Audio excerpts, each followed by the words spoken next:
Midway USA has ammo for your next hunt. If it quacks, honks, whistles, or cackles, snorts, gobbles, grunts, bleats, or bugles, you need to shop before your season starts at Midway USA. The right hunting ammo makes all the difference, and at Midway USA, we've got a massive selection of premium hunting ammo from top brands like Winchester, Hornady, and Federal. From big game to small varmint, you'll find the perfect load for every hunt. And with fast, reliable shipping, you'll be ready when the season starts. For just about everything for hunting, shop MidwayUSA.com.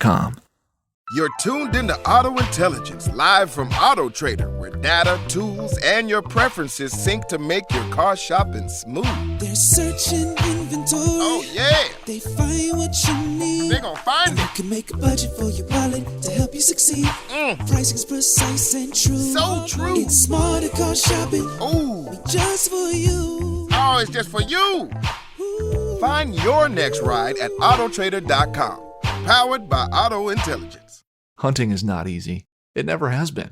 It takes dedication, motivation, a lot of patience, and quality gear. If you manage a food plot, put up stands, or need just one more game camera, we can help at MidwayUSA.com. We opened our doors in 1977 and continue to put customers first by offering super fast, same-day shipping. For just about everything for the outdoors, go to MidwayUSA.com. All right, guys. Welcome back to the Outdoor Drive Podcast. This is episode 310. It's your boy East Coast Trev, and I'm joined with the madman himself, the madman who's headed north. What's up, dude?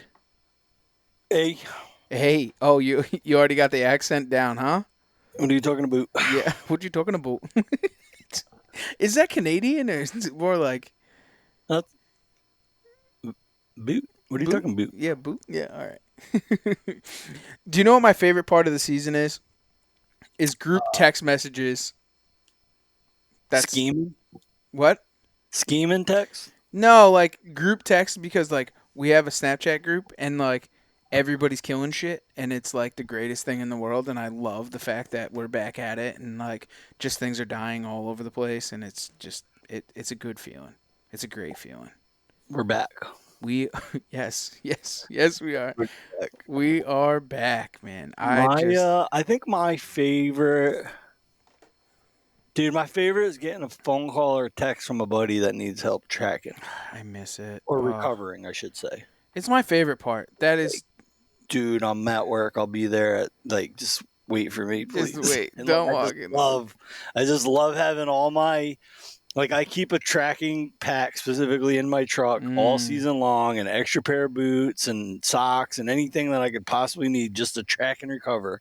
And when I get that phone call from a buddy, I'm on my way, buddy. Let's go.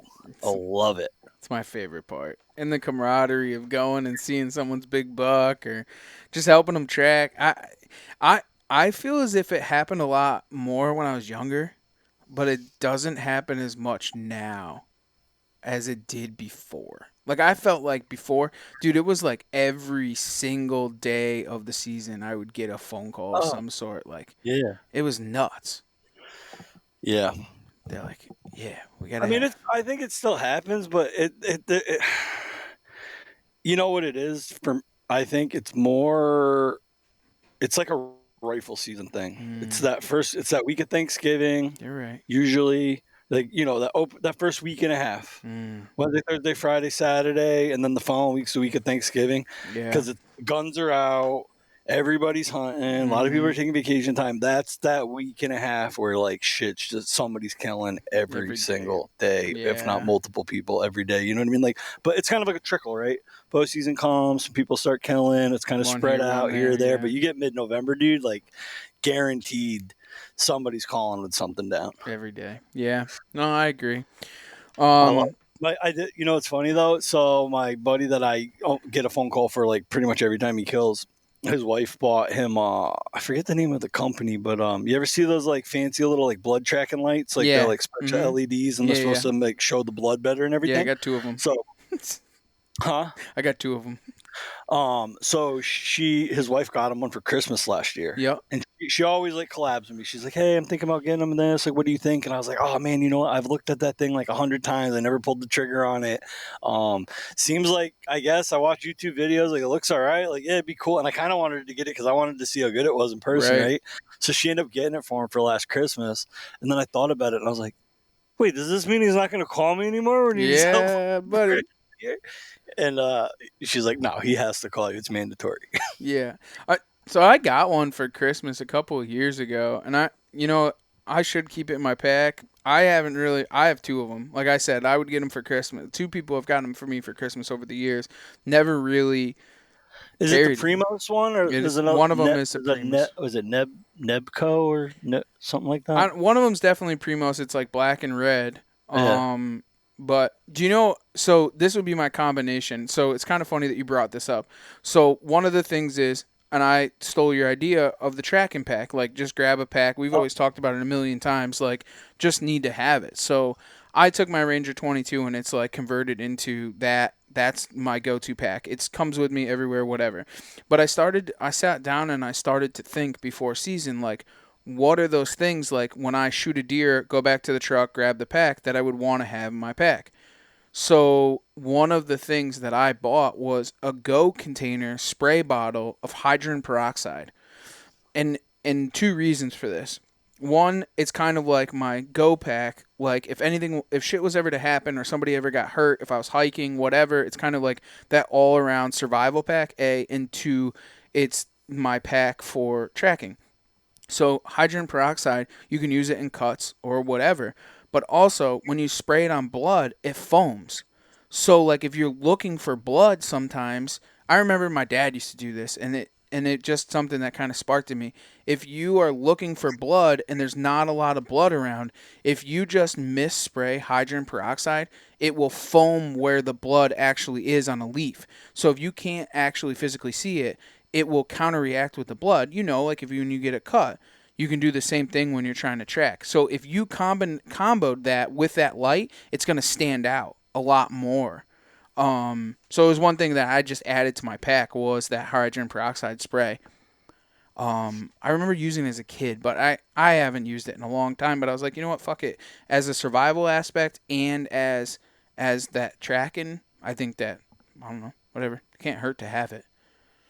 Yeah, I've definitely looked into that and seen that before, but I don't think I've ever tried hydrogen peroxide. I think there's another concoction mix you can get. It might even just be hydrogen peroxide that they just relabel or whatever, but I think you use that spray with like a black light or something like that, and it's supposed to make blood glow or something like that. So it's virtually the same exact thing as what that light is, right? That light is virtually a black light if you look at it, and then you have it with the hydrogen peroxide. It's going to make it stand out.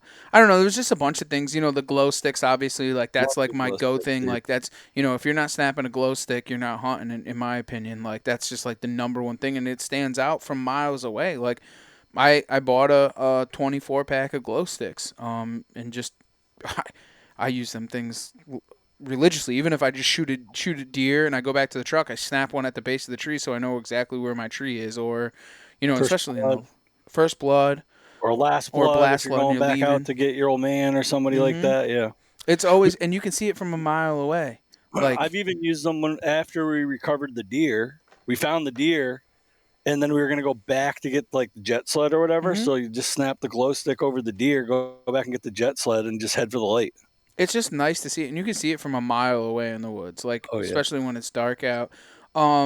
Just kind of scared to do it like that on public land, though, because I don't want somebody, like, if I'm leaving my blood trail, and I like a little glow stick, somebody else sees it, and I don't know. Come back out. Yeah. Paranoid of other hunters. When I killed my big deer in Ohio, I did the same thing. Just snapped the glow stick, left, went to the parking lot, got all of our things together, watched, reviewed footage, and went back in. And just, I don't know. And I understand what you're saying, but like, I don't know. It's just night. I don't know. That's a tool I'll just never get rid of. Yeah. It's my dad used to do. He used to always keep toilet paper, like, just a little bit. And he would, last blood, he would use toilet paper because if he could just leave the toilet paper and when it rained, it would just wash away, right? Yeah. To kind of like track where you were going. And fun fact, toilet paper has multiple uses in an emergency situation too. Yeah. It is the emergency situation. I was running around the woods with emergency toilet paper and hydrogen peroxide just in case shit hits the fan. Yeah. But you don't think of those things. The other thing I bought and I haven't had in a pack in a long time was like sewing needles for like when I bought on Amazon. It was $10 for like 25 needles with actual string attached for it. So like if you cut yourself open and you have to like sew yourself back together, I just threw that in the backpack. There's just a ton of things because you don't think about those things, but to be honest with you, like us ourselves, Steve, we do a lot more adventures that are a little bit further out, farther. You know what I'm saying? And like you just kind of think of those things like those are not those things I did when I was 16, 18 years old. Now I'm going 2 miles from the truck. I'm on an e-bike. Like dude, that thing does 25 miles an hour. I go over the handlebars and smash my lip open or whatever. Like you don't know.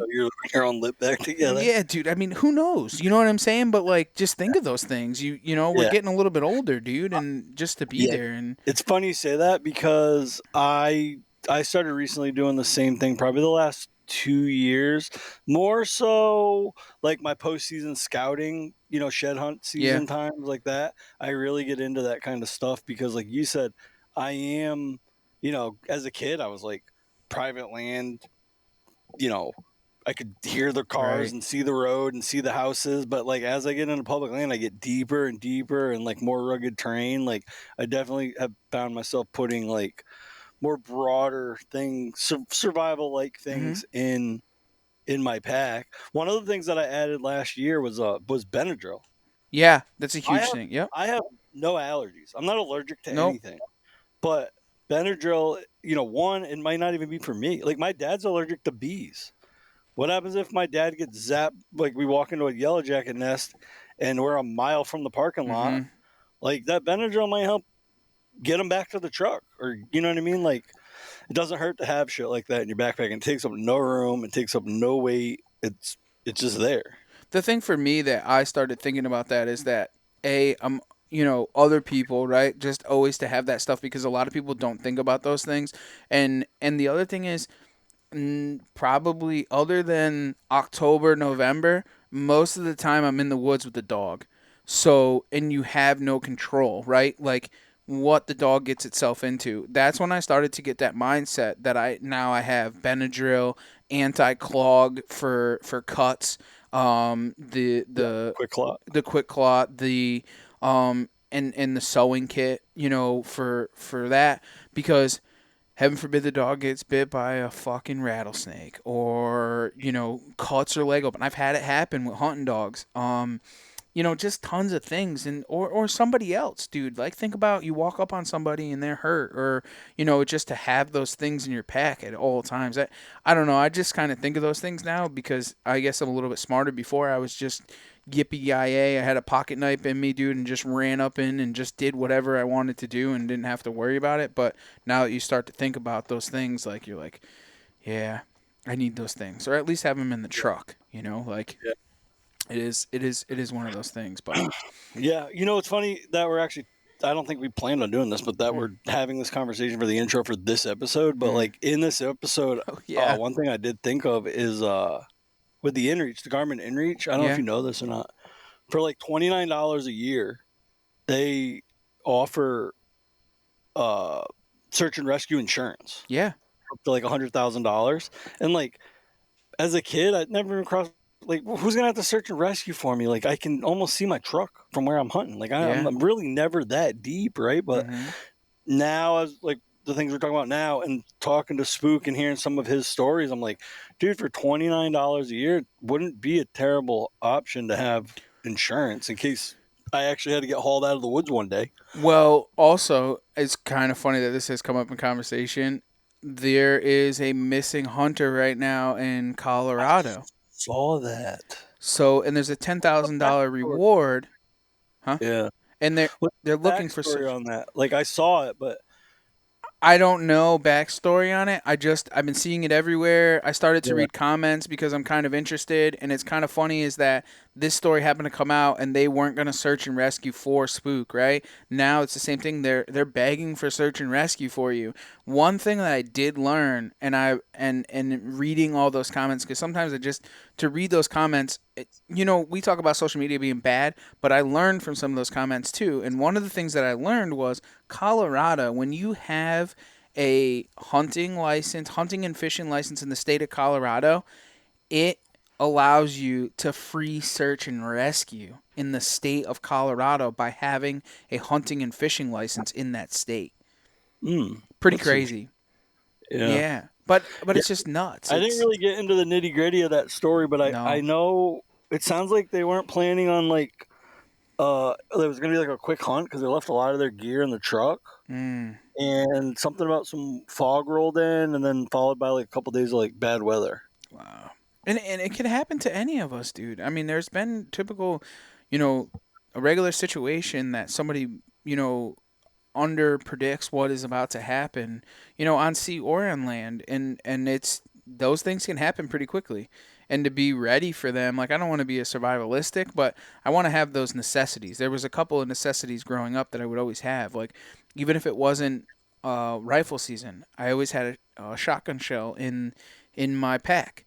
And it wasn't because I had a gun with me. It was because of the black powder in there. And there's had so many different purposes of having that shotgun shell with you. Like lighting things on fire. Or if you hear somebody, you could have an instant flash because you had black powder. Just a ton of little things that, like, those things have always stuck in my mind as survivalist tools and being in the woods and just second guessing, because sometimes we are quick to snap to go. And we don't think about those things, and sometimes having those things could potentially save yours or somebody else's life. And it's just kind of funny that Spook kind of went through that and having those. Isn't it crazy though? Like, I'm gonna say I don't say this very often. From my recollection right now, this was probably one of the most entertaining podcasts I can remember in quite some time. Yeah. Like, just wild. Yeah. No, like, I wanted to ask him, like, has anyone reached out to, like, I want a Spook Spann movie? Yeah, right. Steven Spielberg presents Spook Spann. Yeah, Spook Spann presented by The Outdoor Drive, right? We got him. Dude, and like, I'm, me, like, I'm a backpack whore. I love backpacks, right? And like, I love packing them up and getting like all my gear ready and stuff like that. And there's always a place. I should actually do a video. I say this all the time. I'm terrible at doing videos. Like, I have a pretty slick emergency med kit in my backpack, and like the way I did it, it's so slim. Like, it takes up no room because I don't have a lot, but I have just enough where it'll get you out of some shit. Yeah, and it's important. Yeah. Do you have any killer's corners on your side? I know I definitely want to break into this podcast because it's one of my favorites.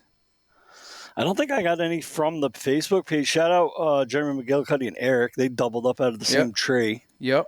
On two studs. Huh? 2 studs. 2 studs, yeah. Yeah. That's all I can think of on the top of my head right now. So we have the Killer's Gonna Kill on Instagram, on Snapchat, and our boy Steve Champion. Dude, he's killed 2 does in 2 nights. And he killed a Maine velvet deer. That bastard. Like, he's on fire right now. Just judo chopping him. He is judo chopping him, dude. Yeah, tons of great people shooting, some really good deer. So if you guys haven't already, make sure to go and check out the Outdoor Drive Facebook page. Post on there so Stevie has a killer's corner. When you guys start killing things, it's getting to that time of the season. Post it on there, tell a story, share it. We just love to hear the stories. We want to personally congratulate you, and we do want to shout you out here on the Outdoor Drive with anything that you kill, whether it's a spike buck, a fawn, I don't care. It doesn't matter. If you kill it, we want to hear about it. We want to see it. We want to see the pictures, and we want to personally congratulate you and shout you out on the podcast. So make sure to get on over to the Outdoor Drive Facebook page and do that. And then, as always, all that good stuff. And then you'd be part of the fam. So, well, I guess without any further ado, is there anything else you want to talk about? No, just keep an eye on the Instagram story next week because I'm going to try to keep it updated with the moose hunt. Yeah. I cannot wait to vicariously live through you on this. Like, that's a bucket list thing, even to just be part of and see. I couldn't imagine, dude. Like, oh Yeah. As it's getting closer and more real, I'm like, granted, I'm going to be over Dad's shoulder. He's got the gun. I'm going to be videoing it, but like just visualizing what it's going to be like to have a big bull come in fired up like at 30 yards. Like I it's going to be unreal. Just to be in moose camp. I can't wait. We'll have a podcast with that. So keep tuned. Follow us on all social media platforms, Instagram, Facebook. If you guys haven't already, make sure to go subscribe to our YouTube page. And as always, leave us a 5-star review if you're listening to on iTunes. Share it, comment, whatever. Kind of just get the word out there. We really appreciate it. That's how we keep it on. And for everybody else, man, we can't wait to see you next week. Let's get Spook Spann on because this is a great podcast.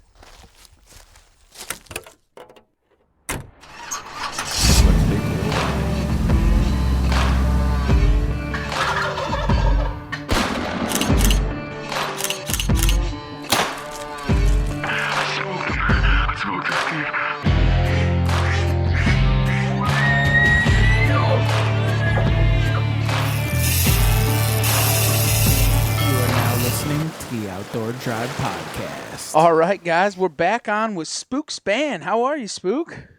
Good. Thanks for having me. Absolutely. This has been a long time coming. I actually been looking forward to this since I was probably about 12 years old. No. No. You're making me feel old. Yeah. Oh, I'm sorry. I didn't mean to do such a thing. No, I'm honored. I appreciate it. Yeah, I remember. I honestly remember. I remember you spot stalking probably close to deer and killing it from the ground, and I just fell in love. But I was just like, this is what it's all about. Yeah. I guess fall in love, I guess, right? Yeah, that's my with the spirit of it. Yeah, that's my signature deer. I mean, people ask me all the time, what's my favorite hunt, and there'll never be anything that'll top that. I've just that particular hunt is the best day of hunting in my life, and nothing will ever match that moment. You think over all the deer that you've shot, and that's definitely been the pinnacle for you? Oh, for sure. I mean, for one, it was my first buck over 200. And then the way it came together, of course, we were hunting that deer. We had known about the deer from the year before, and I had spent the whole year, spring, summer, and fall, getting ready and planning and strategizing and everything for that deer. And then for it to happen in a completely different way than I could have ever anticipated.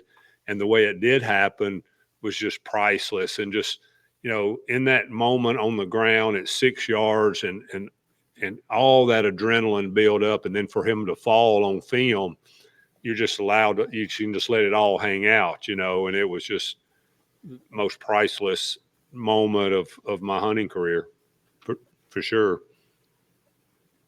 I couldn't even imagine to be within 6 yards of a 200 incher. I can barely even watch him on TV. Never mind stand next to him at 6.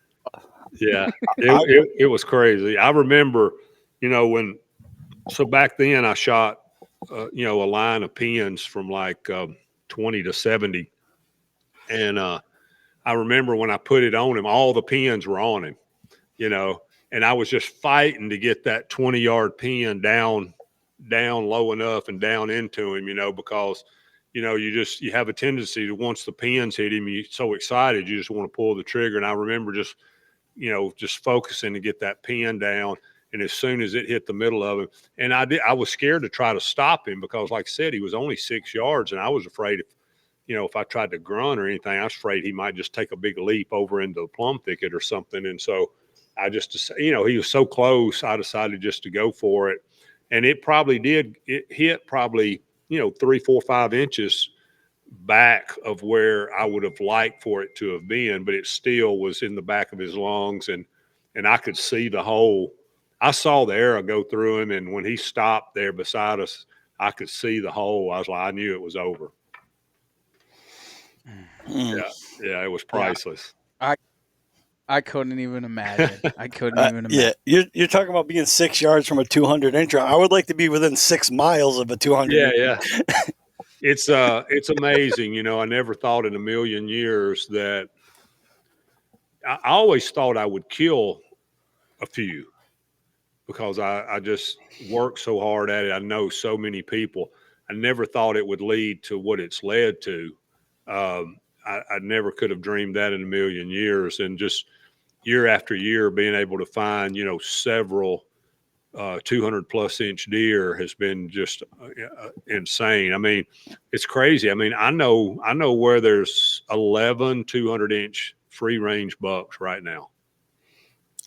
Now I can't hunt them all. I'm trying to get, permission on the ones that I can. I've already got permission on 5 of them, and that's plenty enough to last me the season. And I'd be tickled to death to kill 1 or 2 of them. And now I take that back. One of them is not 200, but he is so cool. He's a basic 8, super heavy. He's probably only 13 inches wide, but he's probably got 15-inch G2s. He's got 3 or 4 kickers off of each G2 with a big kickstand kicker off of one G2. And just a super cool old buck. He's probably in the mid 180s as a basic 8-pointer, which is awesome with the kickers and stuff. I think he'll be, I think his typical rack is probably 160. And then with his extras, he's going to be in the mid 180s. But just for only a 13-inch spread deer, that's pretty awesome. Yeah, that's what I was going to say, yeah. Yeah. Sometimes, a lot of times it's not. I hate that we get caught up in scores sometimes. And whenever I say a number, I'm just mainly trying to reference where the kind of deer we're talking about. But this deer is to me, he's equally as impressive as a lot of 200s because, he's such a unique buck. And just if he was a basic 10, he would easily be over 200. Wow. But because he's just an 8-pointer, he's going to be in the upper 80s probably. Does it get hard, like when you're talking about 200? You've been doing it a long time, so you're probably pretty good at it. I would imagine once you get over like 80, 85, like 85 to 99 has got to be really, it could go either way if it's going to break 200 or not, no? Yeah, but so many times, I don't know, I've looked at, after doing this for so many years, I've looked at so many. I can usually tell really quick whether I think he's going to be in the 80s or 90s or over 200. And admittingly, most of the time, when you're talking about a 200, you're talking about a deer that's got extras. So many times you're talking about a 175 to 190 typical frame with extras. Right. And so you can and the extras normally, unless it's something super freaky, are usually easier to figure out. Like if I hadn't taken the time to go over that basic 8 yet, but if I went over it, I could probably get within an inch or two of how many extras he has. And then it's just a matter of what you think his typical rack will be. Right. That makes sense. Yeah. Yeah. But most of the time, as soon as my eyeballs hit one, I'm like, 210, 220, just what, when I see it.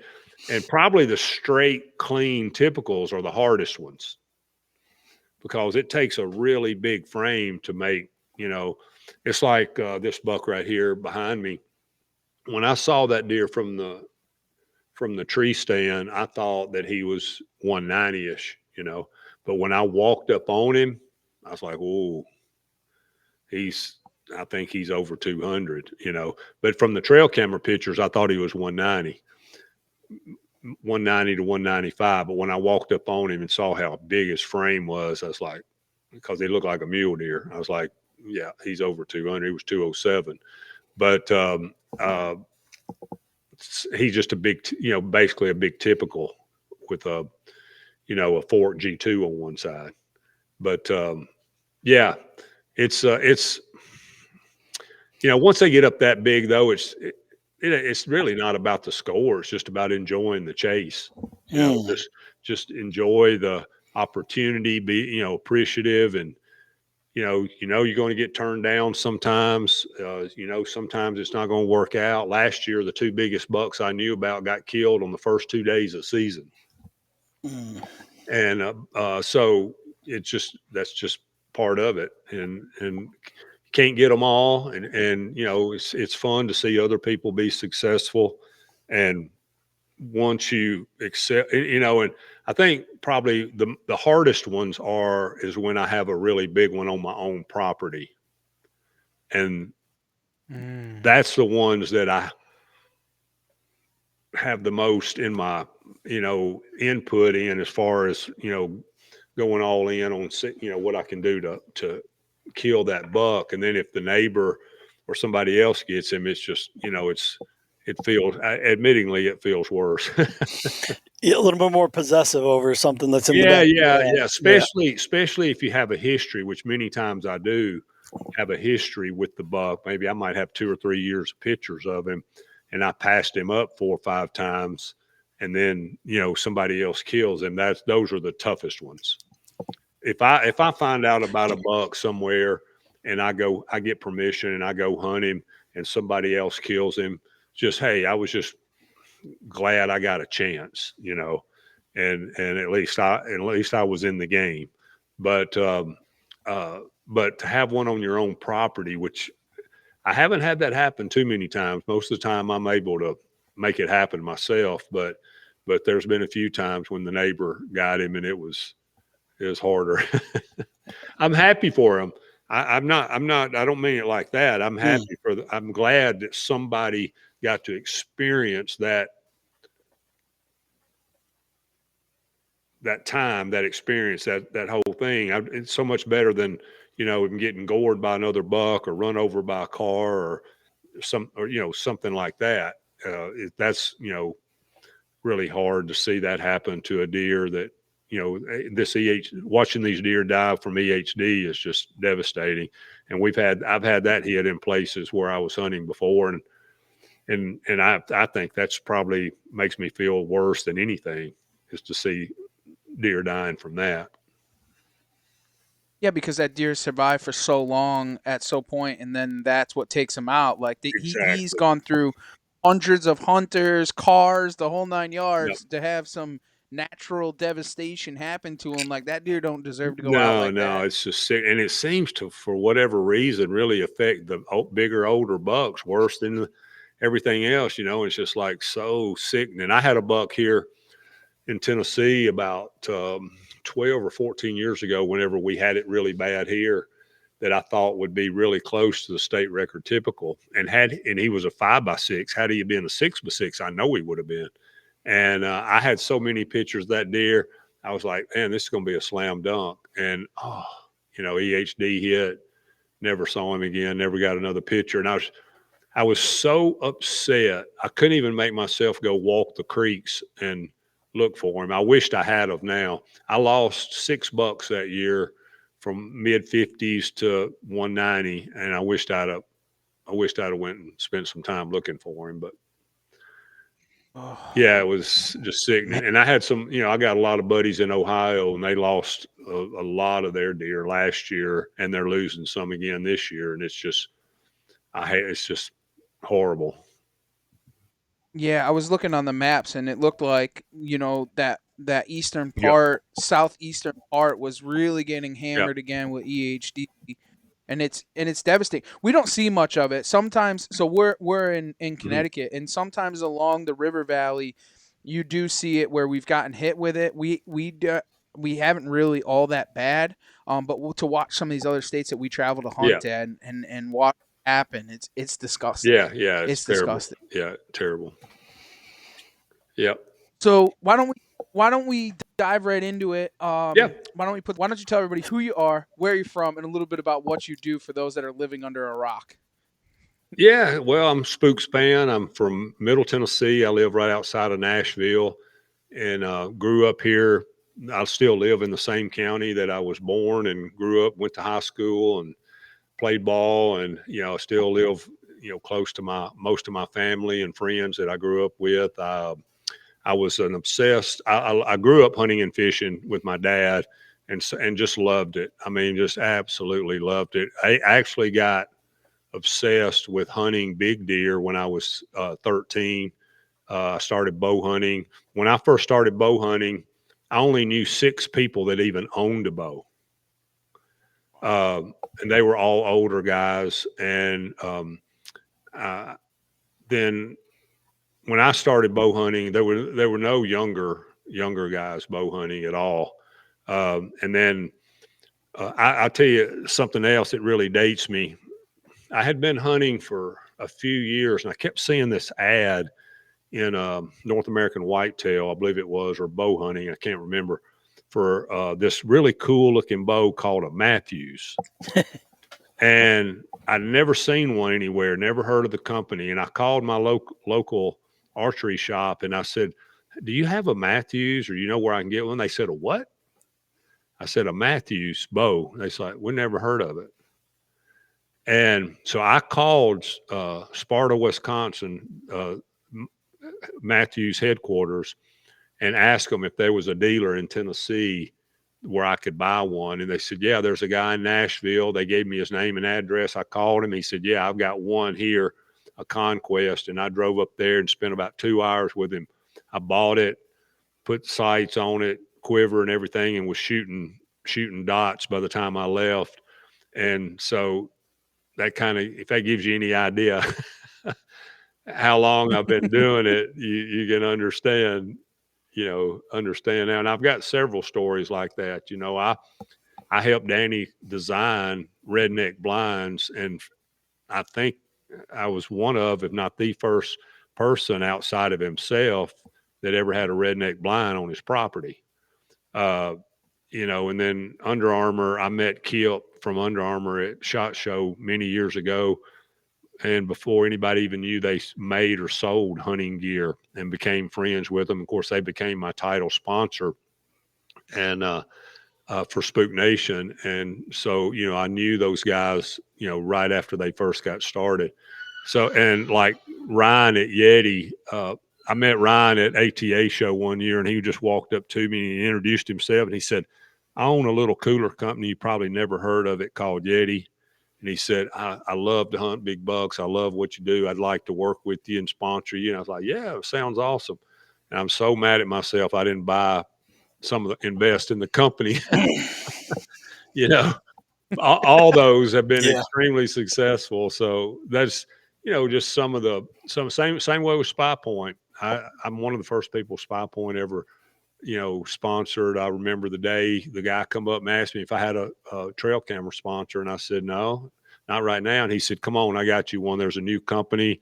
And they were based out of Canada, and my show was really successful in Canada on Wild TV. And so they had seen it and asked about me, and this guy put us together. And so it was really awesome. But so it's been really awesome coming through seeing the industry change through the years. Not always what I feel like is for the better, but I've been involved in the industry and in hunting for a long, long time. When I started turkey hunting back in the early 80s. I only knew 2 people that turkey hunted, and they were both like older and retired. And I went to the first ever NWTF banquet in the state of Tennessee. It was in Nashville. There was 63 people there, and I was the youngest person there by probably 30 years. So it was just, I've seen a lot of changes in the hunting world through the years, and been a part of it for a long time. Do you think that it would have ever turned out to what it is today back then? I think when I first started, I met Grant Woods in 1985 at what I think was the first ever QDMA meeting in the state of Tennessee. And I ended up sitting on the tailgate and talking to him till midnight that night. And that's when I first started, like, really, I really dove in hard on quality deer management, passing deer up. And that's when and I used to take a lot of flack. My buddies used to give me a hard way to go because it was just the redneck mentality. You shot every legal buck you saw. And I just was tired of that. It wasn't anything that did anything for me anymore. And so, I started raising the bar for myself and looking for better places to hunt and, other states to hunt. And I grew up reading, North American whitetail, Dick Idle hunting in Canada and Texas trophy hunters and the Texan. And back when I was younger, Texas and Canada was it. That was the ultimate. You actually didn't hear much about the Midwest at all. It was all about Texas and Canada. And so it was always a dream to do that. And now, for Dick Idle to be a friend of mine and have been on cover of North American Whitetail is pretty awesome. But the Midwest has really become the hotbed for giant bucks in North America, and it's been a lot of fun chasing them in all the different states. What do you think your favorite states to chase whitetail in? Well, definitely the most fun state's Kansas. Yeah. I mean, you just see so many deer, so many bucks, mature bucks. They're so active in the daytime chasing, and they respond to calling pretty well, rattling. And I tell you, I really like Oklahoma also. If I had to pick a state, you said you could only hunt this state for the rest of your life, it would be even though it's way harder to hunt, it would be hard for me to turn down Ohio because Ohio, I think, has more like mega giants than anybody. I mean, Ohio's the only state that's got 3 bucks in the books over 300. I mean, and 2 of my highest scoring bucks are from Ohio. And so now I'm not I feel like I can kill a deer almost every year in Kansas. If I can find a big one, I can kill him in Kansas. That's not the case in Ohio. You might get him, you might not.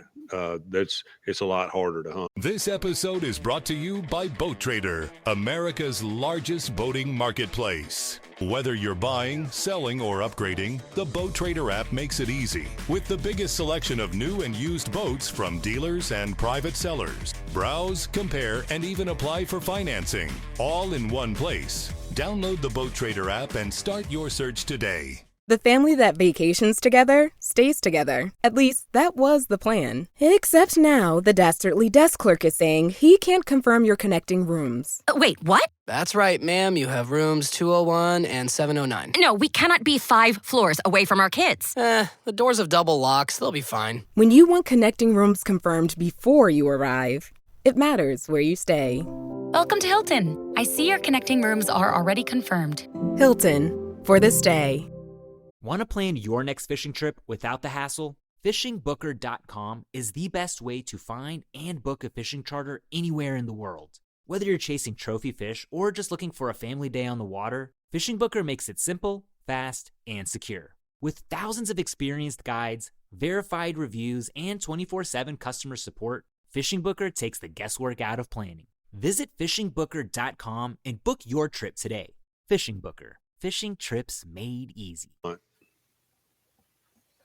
Why is it so hard in Ohio? Well, so you have a lot of the areas have, a lot of the big hills and big woods, and those valleys have those beautiful fields, crop fields, corn and beans and alfalfa, and, deer come down in them. But when hunting season starts, they just don't come down there much in the daytime. They stay up in the hills. And if you go up in there after them, it's hard. And even though you can feed, I mean, people are so funny. They think because you can feed, you're just automatically going to kill what you're after. And that just doesn't work that way. And hunting, getting in and out of the stand to your hunting spot is a lot harder up in the hills. And so it's just a lot harder hunting. And we live in an age where if there's a big buck within 2 or 3 miles of somebody, there's always somebody else that knows about it. Mm-hmm. So I've had several bucks up there that I've chased in the past that got killed by somebody else. Well, I was just going to say, how many times and you be the perfect candidate for this? Like how many people come forth with pictures of that deer for time and time again? You know, a few times, actually, two of these big ones that I killed, and I actually had a guy last week. I mean, I killed a buck like 5 or 6 years ago. It's funny, I still haven't gone public with this deer. I'm getting ready to. I think he's the largest, pretty sure he's the largest buck ever shot on video in the wild, and with a bow. And uh, there was a guy sent me a picture of him 2 weeks ago on social media that he had just a few days before I killed him. And he was asking why we hadn't seen the footage yet. But that was about the time right before COVID. My dad got cancer and I stopped doing the show. And so I just never have aired it. But we're going to come out with it on the YouTube channel pretty soon. That's super awesome. Yeah. Speaking of your dad, I actually, one of the stories I kind of want to ask you about is that you and your dad had been in a helicopter crash together. I'm Oh, really yeah. interested in that story. You mind telling us about that story? I don't mind at all. It was so crazy. It seems like a dream looking back. We were on a Marco Polo sheep hunt in Kyrgyzstan, right in the Tian Shan Mountains, right on the China border.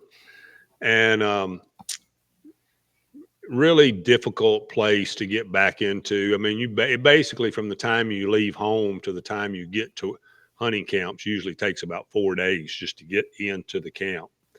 And it's really deep back in the mountains.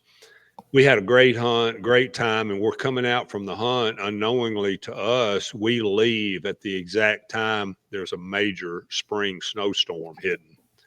And we get stranded in the snowstorm during the night. Snow gets about 3 foot deep, and we're in an old 6-wheel drive Army truck trying to get out of the mountains. And we just get stuck. You know, we dug ourselves out probably 10 times, but then we just, stuck and couldn't get out. And it stayed cloudy and snowy for like 2.5 days. And we're just stranded 40 below, 3 feet of snow. We didn't have any food. We're taking ibex, which, is an Asian mountain goat. We're cutting it up in little squares and sliding it on a clothes hanger wire and cooking it with a blowtorch. That's what we ate. And we finally, on the third afternoon, I heard a helicopter, and sure enough, a helicopter had come in. We had a satellite phone, and we had been trying to give somebody our coordinates in hopes that somebody would come find us. So here comes the helicopter. So we're all excited, and they bring some food and water and stuff, and we load up. And about 10 minutes into the flight, the pilot loses perception of the skyline and the snow line, but basically gets vertigo and flies it into the top of the mountain. And we didn't know we were going to crash. I think he realized it right before we hit, because I think he turned the helicopter a little bit, and it just, smashed him on impact. And we hit, and I actually got knocked unconscious on impact, and we just rolled like NASCAR. My dad was awake during the whole thing, and then skidded to a stop, and I was unconscious. My dad was yelling for me, and finally, I answered him, and he we were nervous it was going to blow up. We could smell fuel really strong, and we, all of us got out. And the guy next to me got killed. And it was a really, really just insanely crazy moment, because when we got on the helicopter, I sat down, and it's a big M80 Russian helicopter. There was probably, I'm going to say there was probably 6 seats on both sides, something like that. We just piled our gear and the sheep and guns and stuff up in the middle. Nothing was tied down. We didn't have seat belts or anything. And when Dad got on behind me, he always sits by me. And, obviously if you're on a trip with somebody all the time, whoever it is, you're going to sit together. But for whatever reason, he walked past me to the back of the inside of the helicopter and sat down in the back seat. And the guide, one of the guides that sat down beside me, that would have been in the seat that Dad, I would have thought, would have sat in, he's one of the guys that got killed. And so it was just a, crazy thing. Then here we are, we're stuck back out there again, and it's 40 below and snow, and we're all hurt. And I think I had 7 broken ribs. It had messed my face and teeth up right here, and I had my shoulder and elbow and leg was hurt. I actually thought my leg and elbow were broke, but they ended up being okay. I guess I just hit really hard when he turned the helicopter and we hit. I just slammed into the other side is all I can figure. But we had our satellite phone batteries had died while we were stranded before the pickup, and we put a battery back in it and turned it on and hit send. And the last person we had talked to answered the phone, and we got we said we crashed. We got half of the coordinates out, and it went dead again. So at least they knew at that point that somebody was alive, because they reported on World News and told my wife and kids and my mom that there were no known survivors and no rescue party, and they didn't have any idea where to look for us in the mountains. And so the country themselves of Kyrgyzstan wasn't even going to send anybody out looking. Fortunately, there just so happened to be 3 U.S. Border Patrol guys over there, and that's back when we were looking for bin Laden.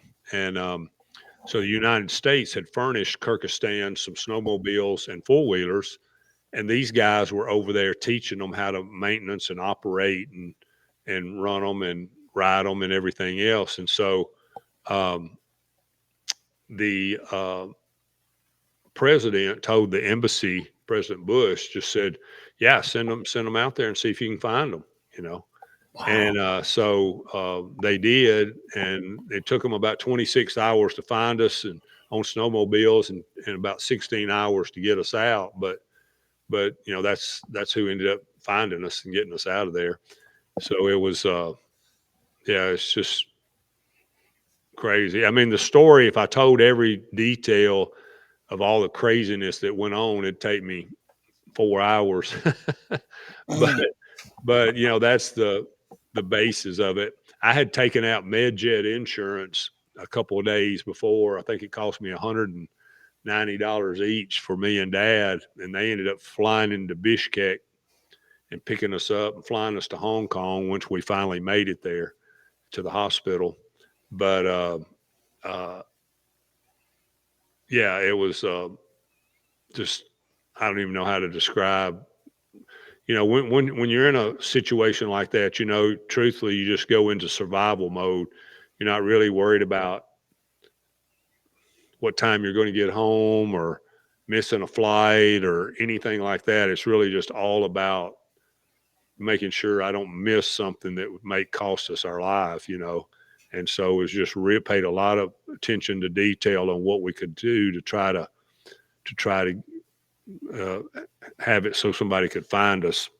And that was kind of the whole thing just went into survival mode.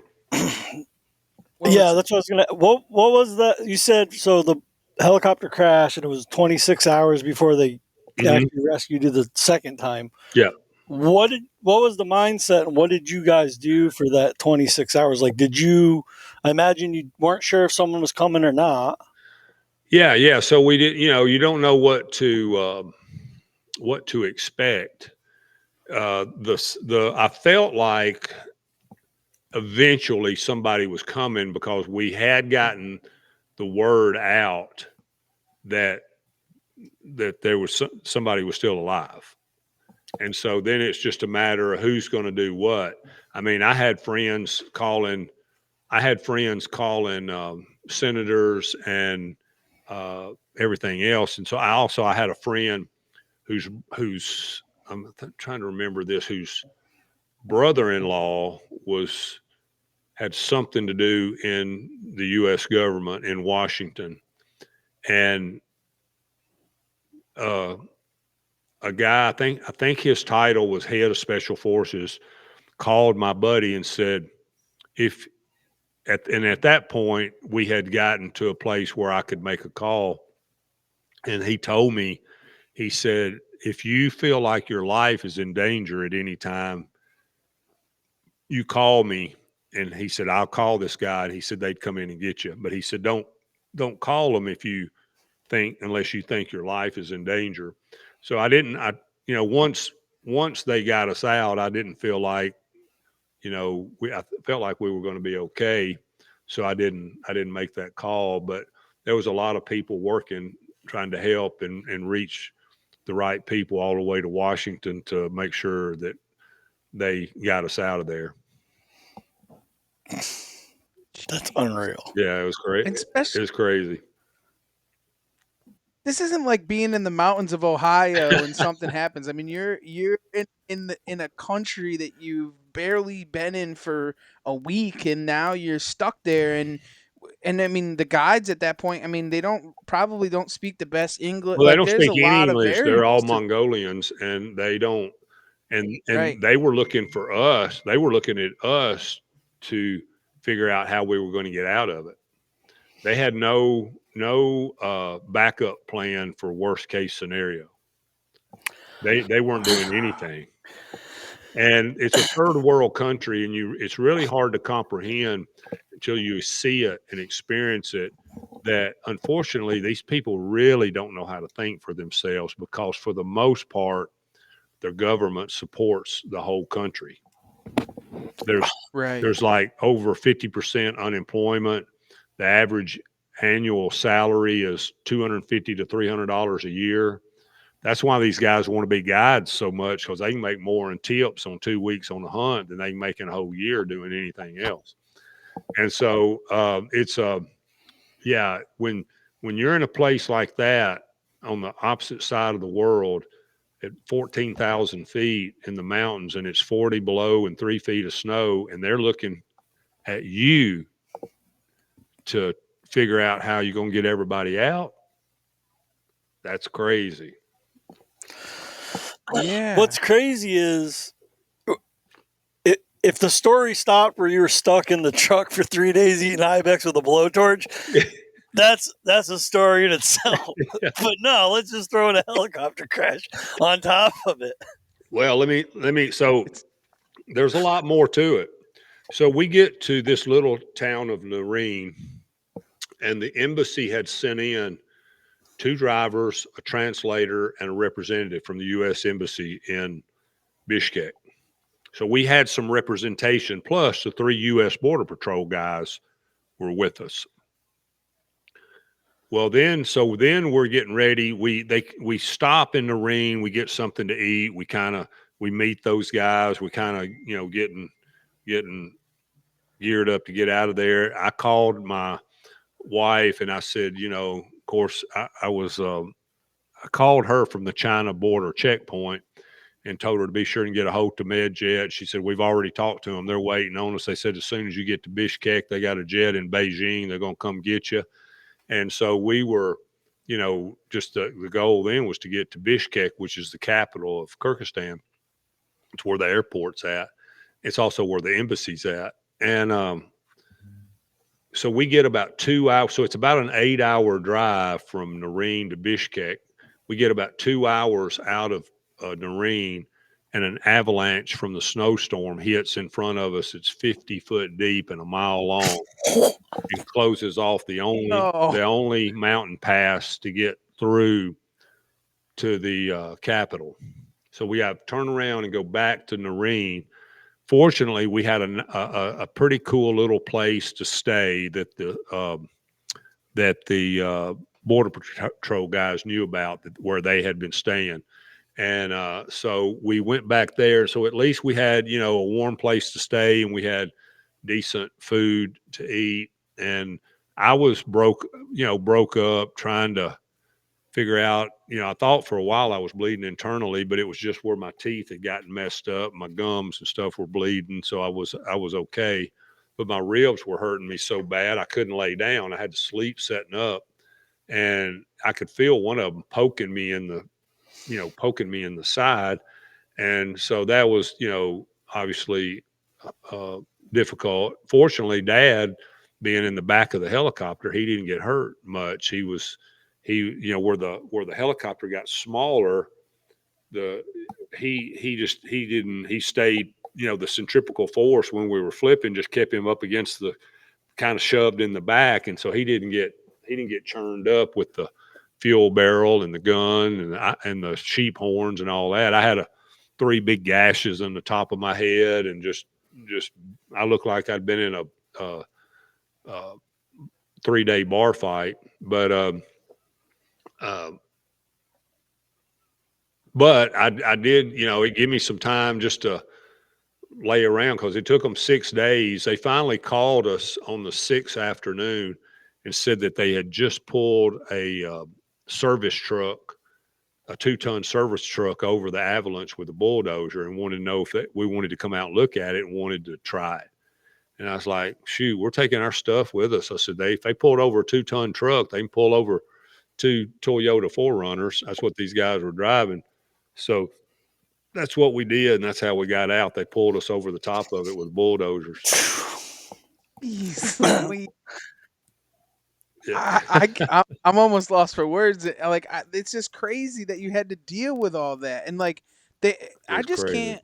I cannot get over the fact that most of them cannot survive in those situations. Like, if from those areas, if you're in Yeah. Antarctica Yeah. or wherever you are, Yeah. Alaska, they're made, breathe, sleep to survive those Yeah. conditions, which is, you know, But see, that's like it's us it's a if we're perfect example of what happens to a society, guys, when the government takes care of you and does everything for you. You basically never do anything. You don't know how to do anything. You don't know how to get out of a worst case. You don't know how to survive anything, because you've lived in poverty your whole life, and you've been given just enough basically to sit on the sidewalk of the front porch and eat hot dogs and drink. Most of them, what money they get, they spend it on alcohol. And so, they don't know how to think for themselves. They really don't. It's really sad.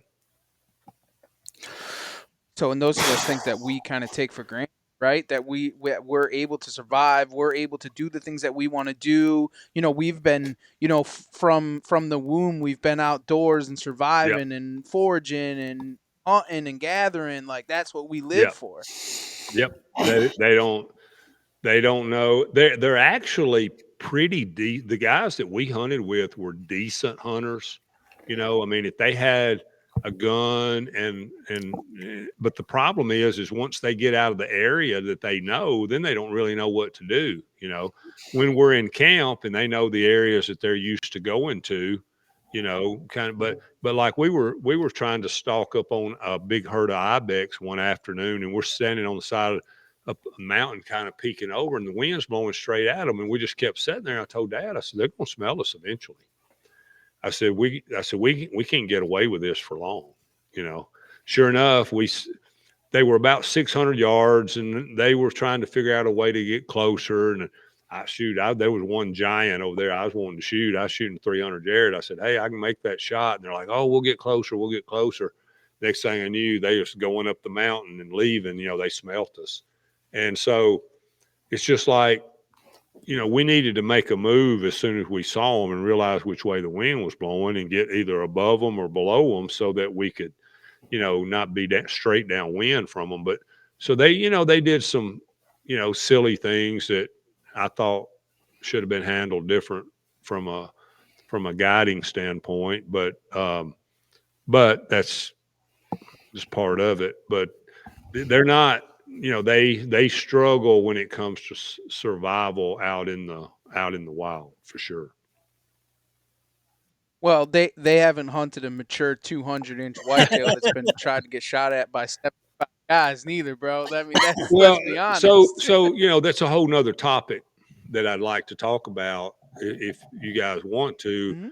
is that Oh, I've hunted absolutely. all over. I've been so blessed. I've gotten to do so much more than I ever thought in a million years I'd ever get to do. It's always been my dream to hunt around the world, hunt everything. I love to sheep hunt. I've moose hunted, elk hunted, mule deer, bears, polar bear, brown bear, uh, uh, New Zealand, Africa, lions, leopards, Cape buffalo, gators, crocodiles, just, everything. There's nothing that's harder and takes more time and more gratifying than killing a giant whitetail. That's why whitetail deer control 80% of the industry, the hunting industry worldwide. You think about that. There's only whitetails for the most part in North America, right? Mhm. But yet, and there's Yeah. animals all over in other countries all over the world, and we know how big elk hunting is, and mule deer, and sheep hunting, and all these things. Whitetails control 80% of the industry of the hunting income is controlled by the whitetail hunters. People, and that's why it's because it is the most elusive, most cherished trophy on the planet. Just it, I get kind of amused sometimes when I hear these conversations about, and there's been a lot of good hunters through the years, and they talk about, people want to start a debate on who the best hunter or whatever, and they start picking people who have never killed a big whitetail, and I'm like, I don't even see how that person's even in the conversation. Like, really? I'd have to agree. Yeah, I mean, I'd if you agree with have, that. if you're not, and I understand that guys live out west, they, mostly focus on elk and mule deer, but elk, I've done a lot of elk hunting and a lot of mule deer. I got 12 200 mule deer hanging right there. I love it. Love the mule deer hunt. Shoot, they're way easier to kill than a big whitetail. Way easier, and so are elk. And so, with all that being said, uh, and a lot of people. One other thing that kind of gets on my nerves is that a lot of guys think if you've got the ability to spend a lot of money, that you're automatically going to kill big deer. Well, it's not. I know people that spent millions of dollars trying to kill big deer and have been unsuccessful. I mean, there's a lot more to it than that. A lot more.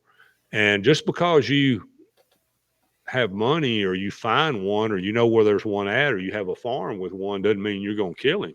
You still got to have the ability to pull it all together. And then you still got to have the ability when the time comes to be able to hold your nerves and make the shot, especially with a bow.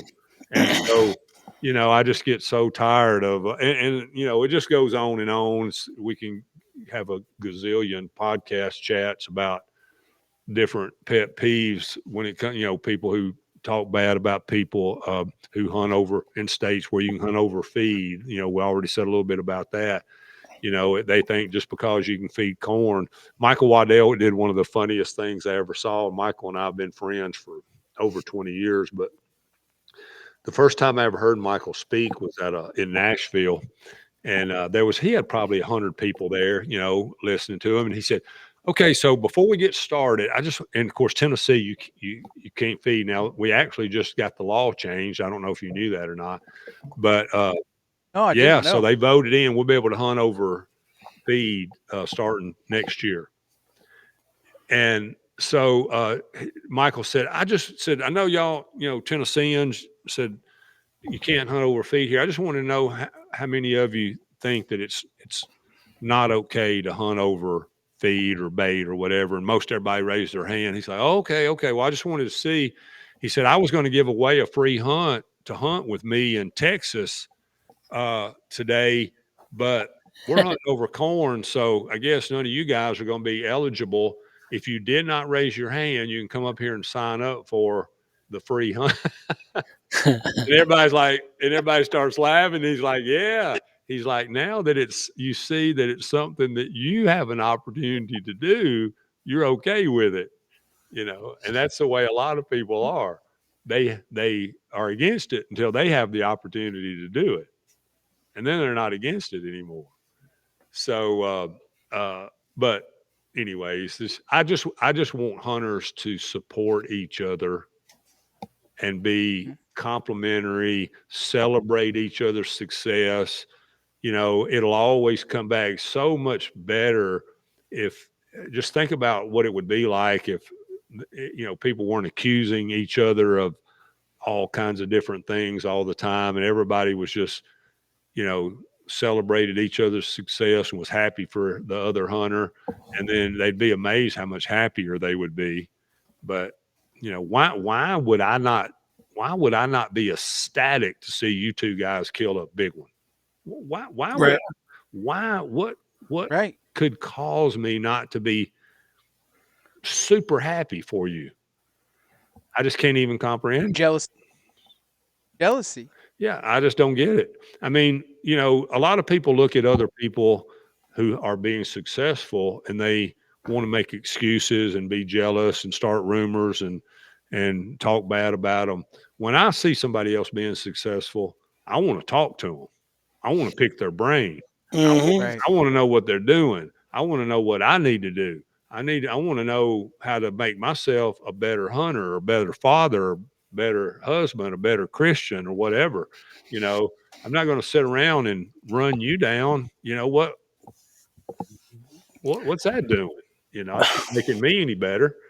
And so that's what I wish we could get to. Of course, we could carry that as far out in the conversation as we wanted to on a million different topics. But I just had that very similar conversation with a friend the other day.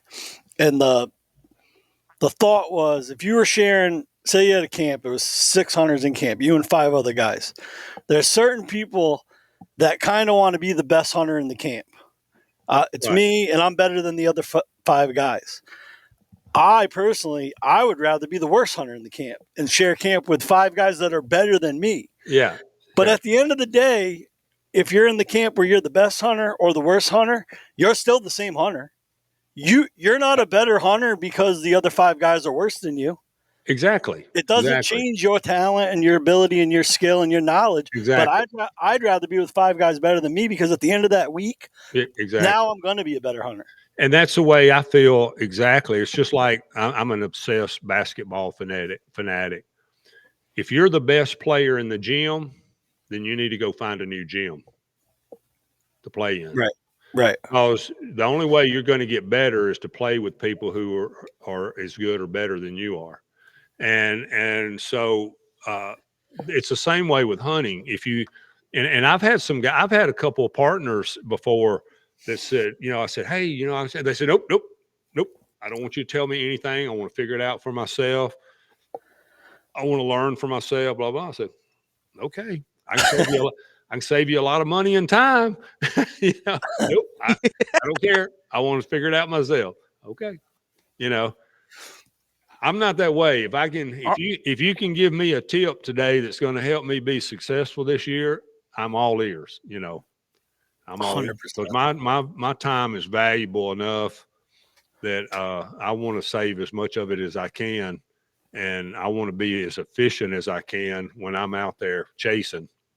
And I've had plenty of sightseeing in my life. I'm going out there to kill. So, that's just the way it is.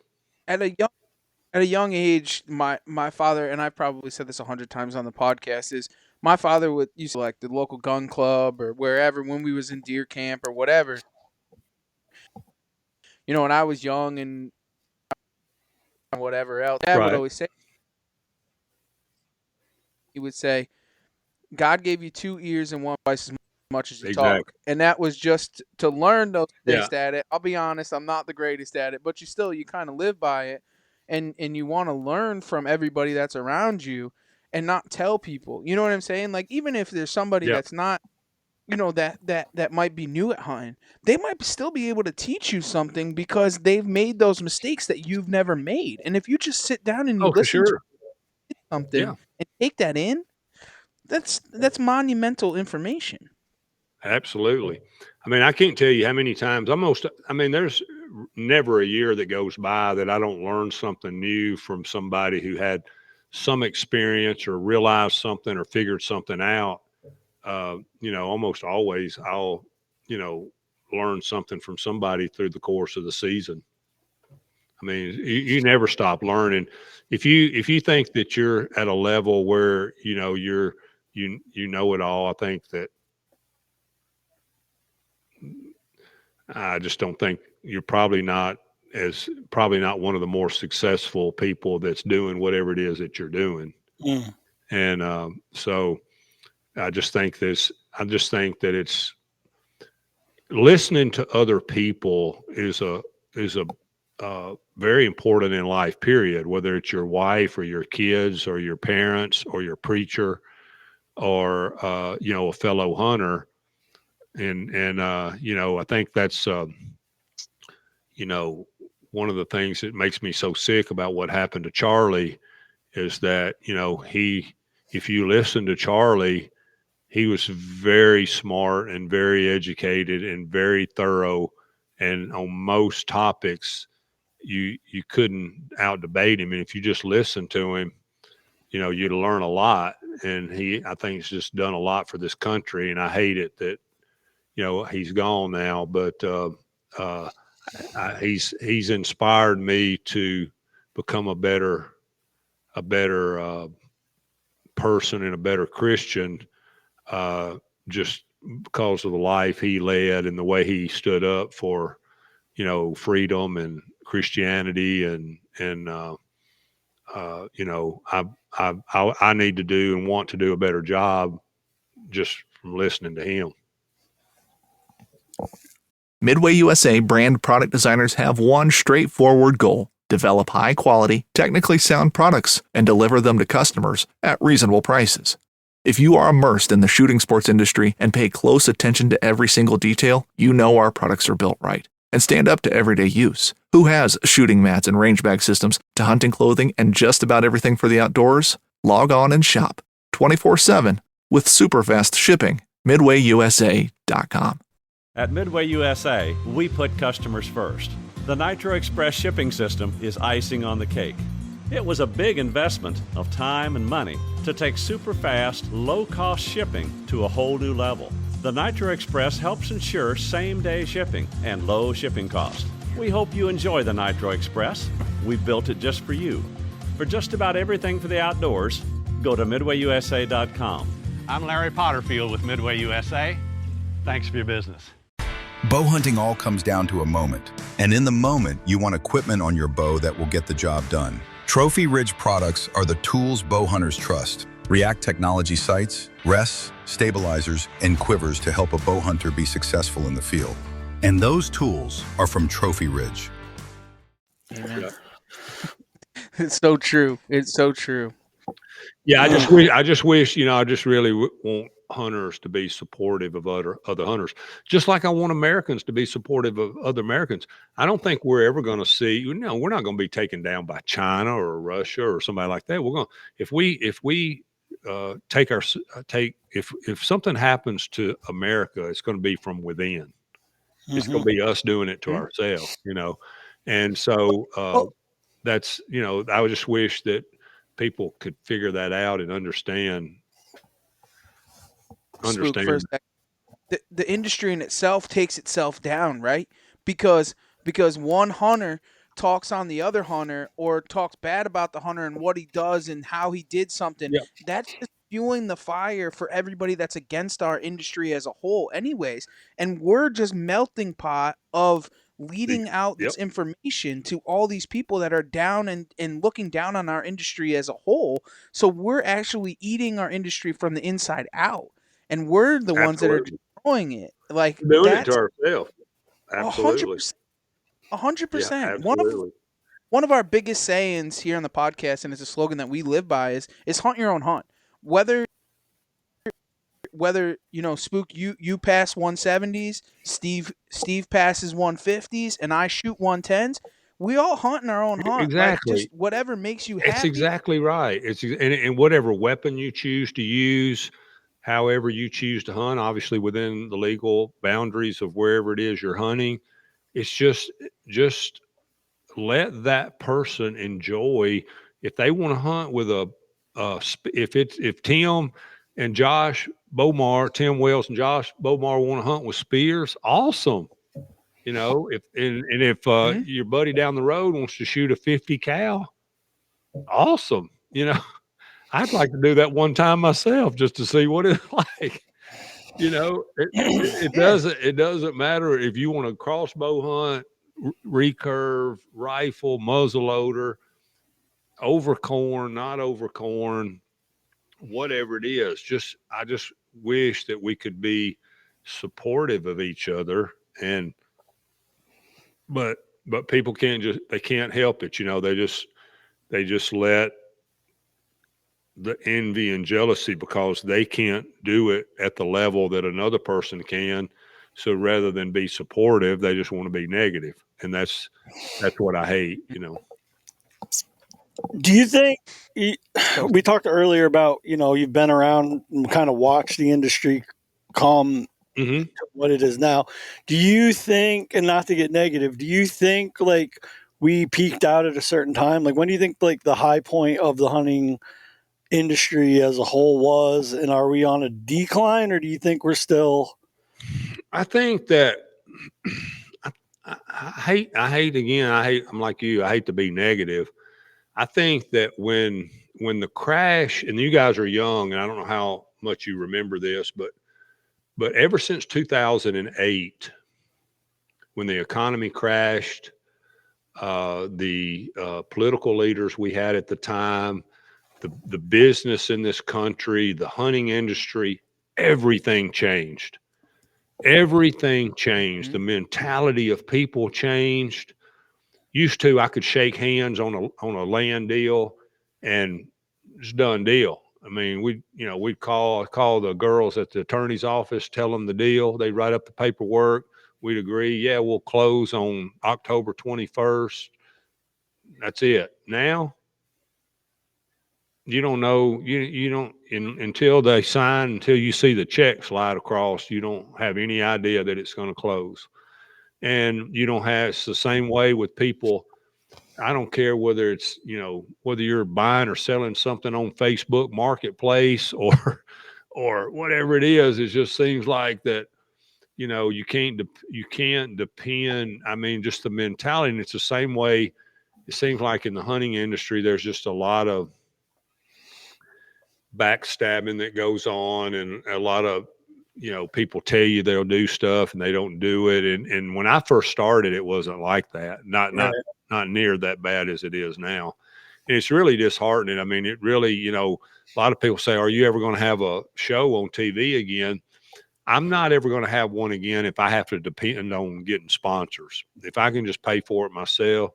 But, trying to get sponsors to, do what they say they'll do and really get behind each other and work together as a team to help them and help yourself, help each other and work together. There's just not that many people that'll do that. Most of the time, if, I don't know, it's just, it's different than it was for sure back then. And it seems like now, and we are in an era where it's all about killing, it's all about quality.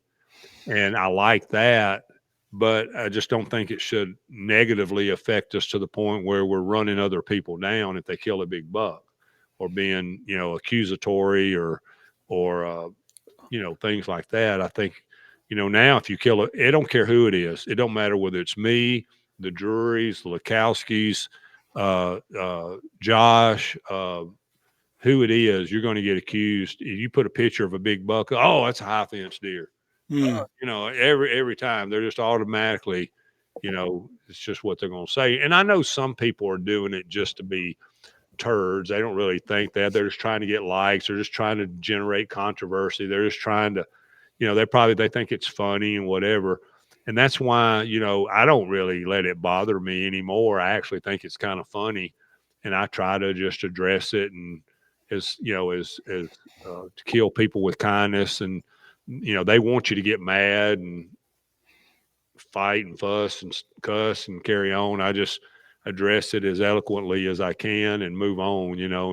I don't want to give them the satisfaction of letting them know they bothered me at all. Well, take it like this though, Spook. The other thing that's negative about that is that the jealousy is so bad, and people saying stuff like that, like it being high fence or whatever. The podcast that we're actually recording next week, we have a good friend of ours that's local here, and he's doing some crop damage hunting and whatever, some deprivation stuff, and he shoots the biggest deer of his life, and he's all excited, and we have a Facebook page, a couple thousand people on there, and he holds up this picture. It went so far that they literally called boy had to leave work to prove the fact that he shot that deer deprivation, that he didn't poach it. Like, it's like, what point did we get to that point that people are that jealous that they have to go above and beyond to be able to shoot down somebody and call the law? Yeah, like, yeah, take his word for yeah. it. Like, And I mean, yeah, it's really bad. And of course, I'm admittingly, I'm really disappointed in, our game and fish departments in most of the places that I've hunted around North America.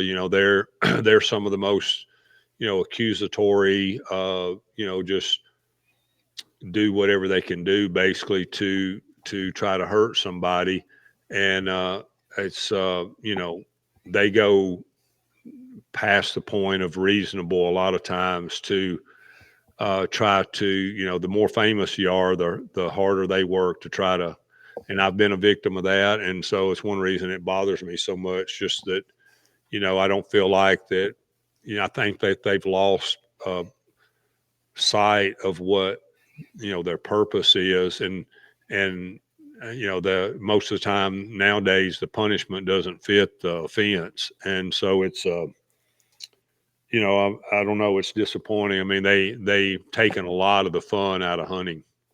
Yeah, really have. Yeah.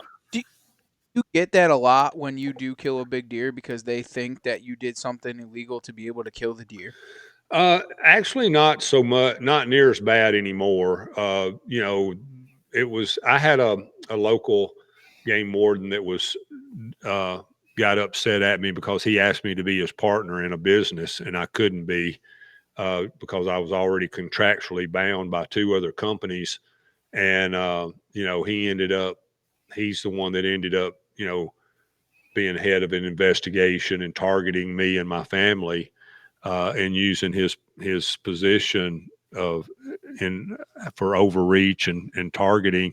And it just, they tried to ruin my career. And, I mean, they hurt me, but I've just, stood strong, told my story, stuck by it. And, the people who are not jealous and that listen, and they's like, yeah, I get it. And the people that know, that are from here and that know the whole story, know it's all ridiculous. But uh, it's just really sad that we have to, that's something else we have to deal with. And I've seen it happen to a lot of people. A lot of people. I get a lot of people call me, through the years, asking for my advice on how to deal with certain things when they've been accused and charged with something. And I've helped a lot of people around the country deal with it. And, hey, maybe that's the reason I had to go through it. Maybe part of my purpose is to be able to help other people get through and give them advice on how to deal with those things. But it has taken some of the fun out of hunting. Actually, my son, he doesn't really even, he said, hey, I'm so jaded by what I watched them put you through. He's like, he's like, I don't really even want to go. He's actually scared to death to go hunting without me. He's 30 years old and he's scared to go hunting without me because he thinks that, somebody, regardless of what he does or how he does it, there's going to be somebody hiding in the bushes trying to catch him, doing something. And he just said it's just not worth it. There was a in here that had shot potentially would have been the state record, and he literally wrote a book. I don't know if it ended coming out or not, but it was literally it was the deer that he wished he never shot is what he titled it, and it was about a deer that he wished he never shot because he got accused of so many different things, and they put him through the ringer, and it happens time and then with these guys that shoot big deer, like they're working so hard over and over and over and over. It happens, and I mean, I've had a couple of buddies kill some really, kill an exceptional deer here in Tennessee. And they call me a few months later and they're like, oh my gosh, dude, how do you stand this? It's like, this was the deer of my lifetime. And I'm getting treated like like a criminal. And I was like, dude, it's just people being people. I mean, it's just like what we saw happen in our country yesterday. It's not, nobody's exempt from it. It's just, I mean, yeah, I hadn't seen it. I've never seen anybody shot over a situation like this, but like what we're talking about in the deer world, but they try to, especially with social media, it gives people, a platform. They can do all this stuff without, having to rear their ugly head. They just generate it all on Facebook. And I got a buddy that went through a big ordeal a few years ago, got raided, got all his deer, he got confiscated, everything, just because some guy posted on Facebook that he didn't shoot the deer where he said he shot it. Yeah. When he had proof, he had video of it. But it took him 2 years to get all his stuff back. And he spent probably 30 grand on an attorney and everything else and a guy just posted it on Facebook. I don't even see how you can how that can even happen, but it's happening all the time.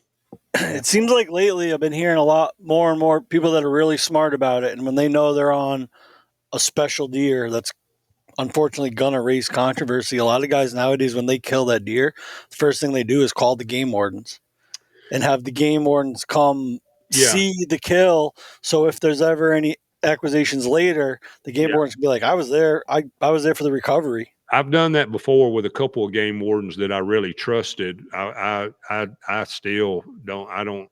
I still would be hesitant to do it for somebody I didn't trust, because I just feel like if they know where you killed it, and I still think that there's ways that they can try to set you up if they wanted to. And so I'm just paranoid about it, So, I try to film my stuff and where it's at and landmarks and whatever. And of course, me owning a lot of my own properties really helps too, a lot of times. And then that's why it's so important to get, when you get permission, get written permission from somebody and document, of course now with iPhones, you can film anything. So you film where you're at or whatever it is, which we got cameras we use most of the time, but most people are not doing that. Most people are just going on a hunt and enjoying the hunt, and if they're successful, they're getting the deer out. And then the next thing you know, they're being questioned and scrutinized and things like that. But yeah, it's disappointing that this put a scar on hunting and made it, I don't know, it's taken some of the fun out of it, really. I mean, that's half the reason why I self-film, so it's not questionable. Exactly, and that was one of the things I loved so much about filming, is that you always had. It's awesome to get stuff on film, not only just from the standpoint you get to relive it. I mean, it's all I can do to keep from crying every time I watch that Kansas kill. And so it's just awesome to be able to see it throughout the course of your lifetime and have people like you guys say, hey man, I remember that hunt, being at shows and stuff, and just people coming up all the time asking about certain deer and certain hunts and that they watch. And like you said, you've been watching since you were a kid, and it's just, those are the kind of things that make it worth worth it, you know. And I mean, it is what it is. I mean, obviously, I just love it. I mean, I just love to see big deer, and I mean, shoot, I like watching all deer. I watched fawns play in the front yard. You know, this evening I had 7 or 8 deer and about 30 turkeys in the front yard, and I just went out and sat in the rocking chair and just sat there and watched them, you know. And I just, you know, I get a lot of gratification out of that. And you know, I love the thrill of the chase. I love the manipulation of the property and the crops and planting. I mean, I started planting food plots when I was 14, and nobody had ever even heard of a food plot. You know, this was in 1970 something, 76. And because the year before, the first day I ever went bow hunting, I came out early, which would never do now for nothing, but I came out early to go to a wild game dinner with my parents. And there was a big buck and a doe and 2 fawns in our garden eating peas. I didn't see the buck at first, and I snuck up to within 9 steps of the doe. And as I raised up to shoot her, I saw the buck in the other end. And with it, instead of getting down and getting ready, you know, I got excited and I just swung my bow on the buck, and the doe saw me and blew, and they took off, and I shot right behind him. But what I learned, I told Dad, I said, I'm out there in the woods hunting, and I come out and all the deer's out here in the garden eating peas. I was like, I want to fix a place next year that's got, you know, peas and clover and stuff that deer like. So, you know, I was fortunate. My dad, I grew up at a sawmill and lumber company, and we had a bulldozer, and Daddy had a tractor and a disc and a bush hog. And so he went and built me a food plot on our farm, and I planted it in wheat and clover and peas. And I started killing deer with a bow when I was 14 out of food plots, and nobody had ever even heard of a food. I never heard of I called them pea patches. Didn't even call them food plots. The old pea patch. Yeah. And so I'd go to the local co-op, and they would give me all the peas, the little packs of peas from the spring, because they don't carry them to the next year. They just throw them away. So he filled up a paper bag of peas in those little bags for me, and I'd do it every year. And awesome. And so, you know, I was doing that. I mean, you know, and a lot of people say, oh, you don't have to do that. You don't have to do this. No, I don't have to. But, you know, how many deer did you kill last year? Right. You know, and back then we could kill a lot of deer in Tennessee, you know, with between the bow, gun, and muzzleloader, we could kill 8 or 10 bucks and a bunch of does.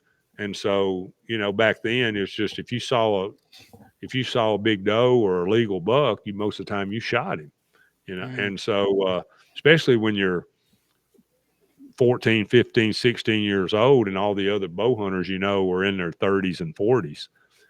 So, yeah, it was, I mean, I learned that right off the bat. And really, most of the hunting that I do is based off of on and around food sources.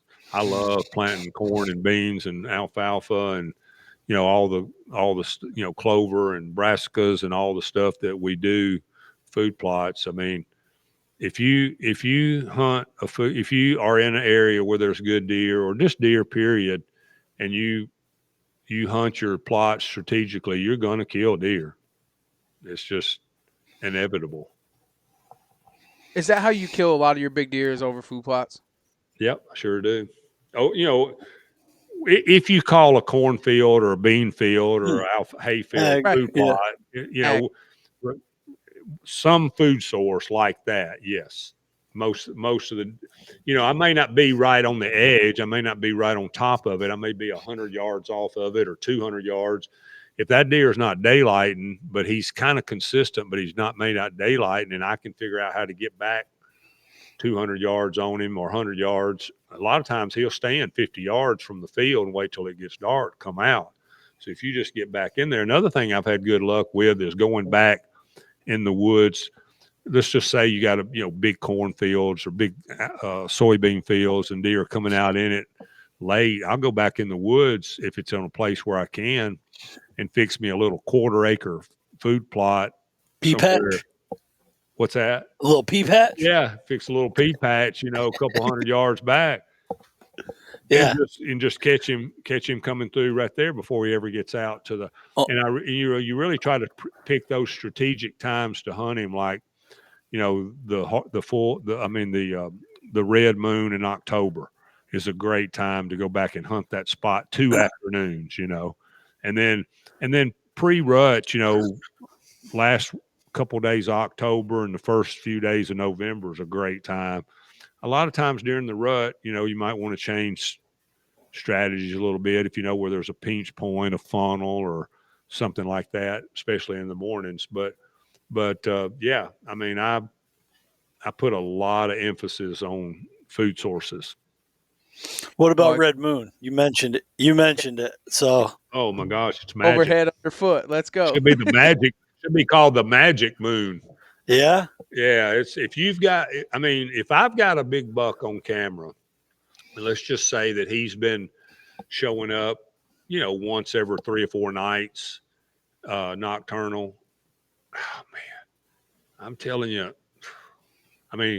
Join us at a Friends of NRA event where freedom, fun, and firearms come together like nowhere else. With more than 600 events held across the country, there's always one happening near you.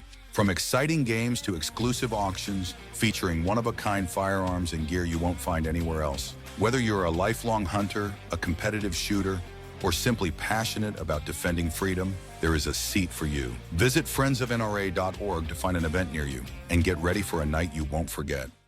For almost 50 years, Midway USA has been America's go-to source for just about everything for shooting, hunting, and the outdoors.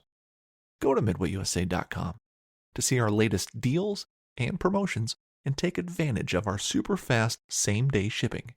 If you need a cooler, a new fishing rod, another rifle, ammo, or a reloading press, you can find it all at midwayusa.com. Thanks for your business.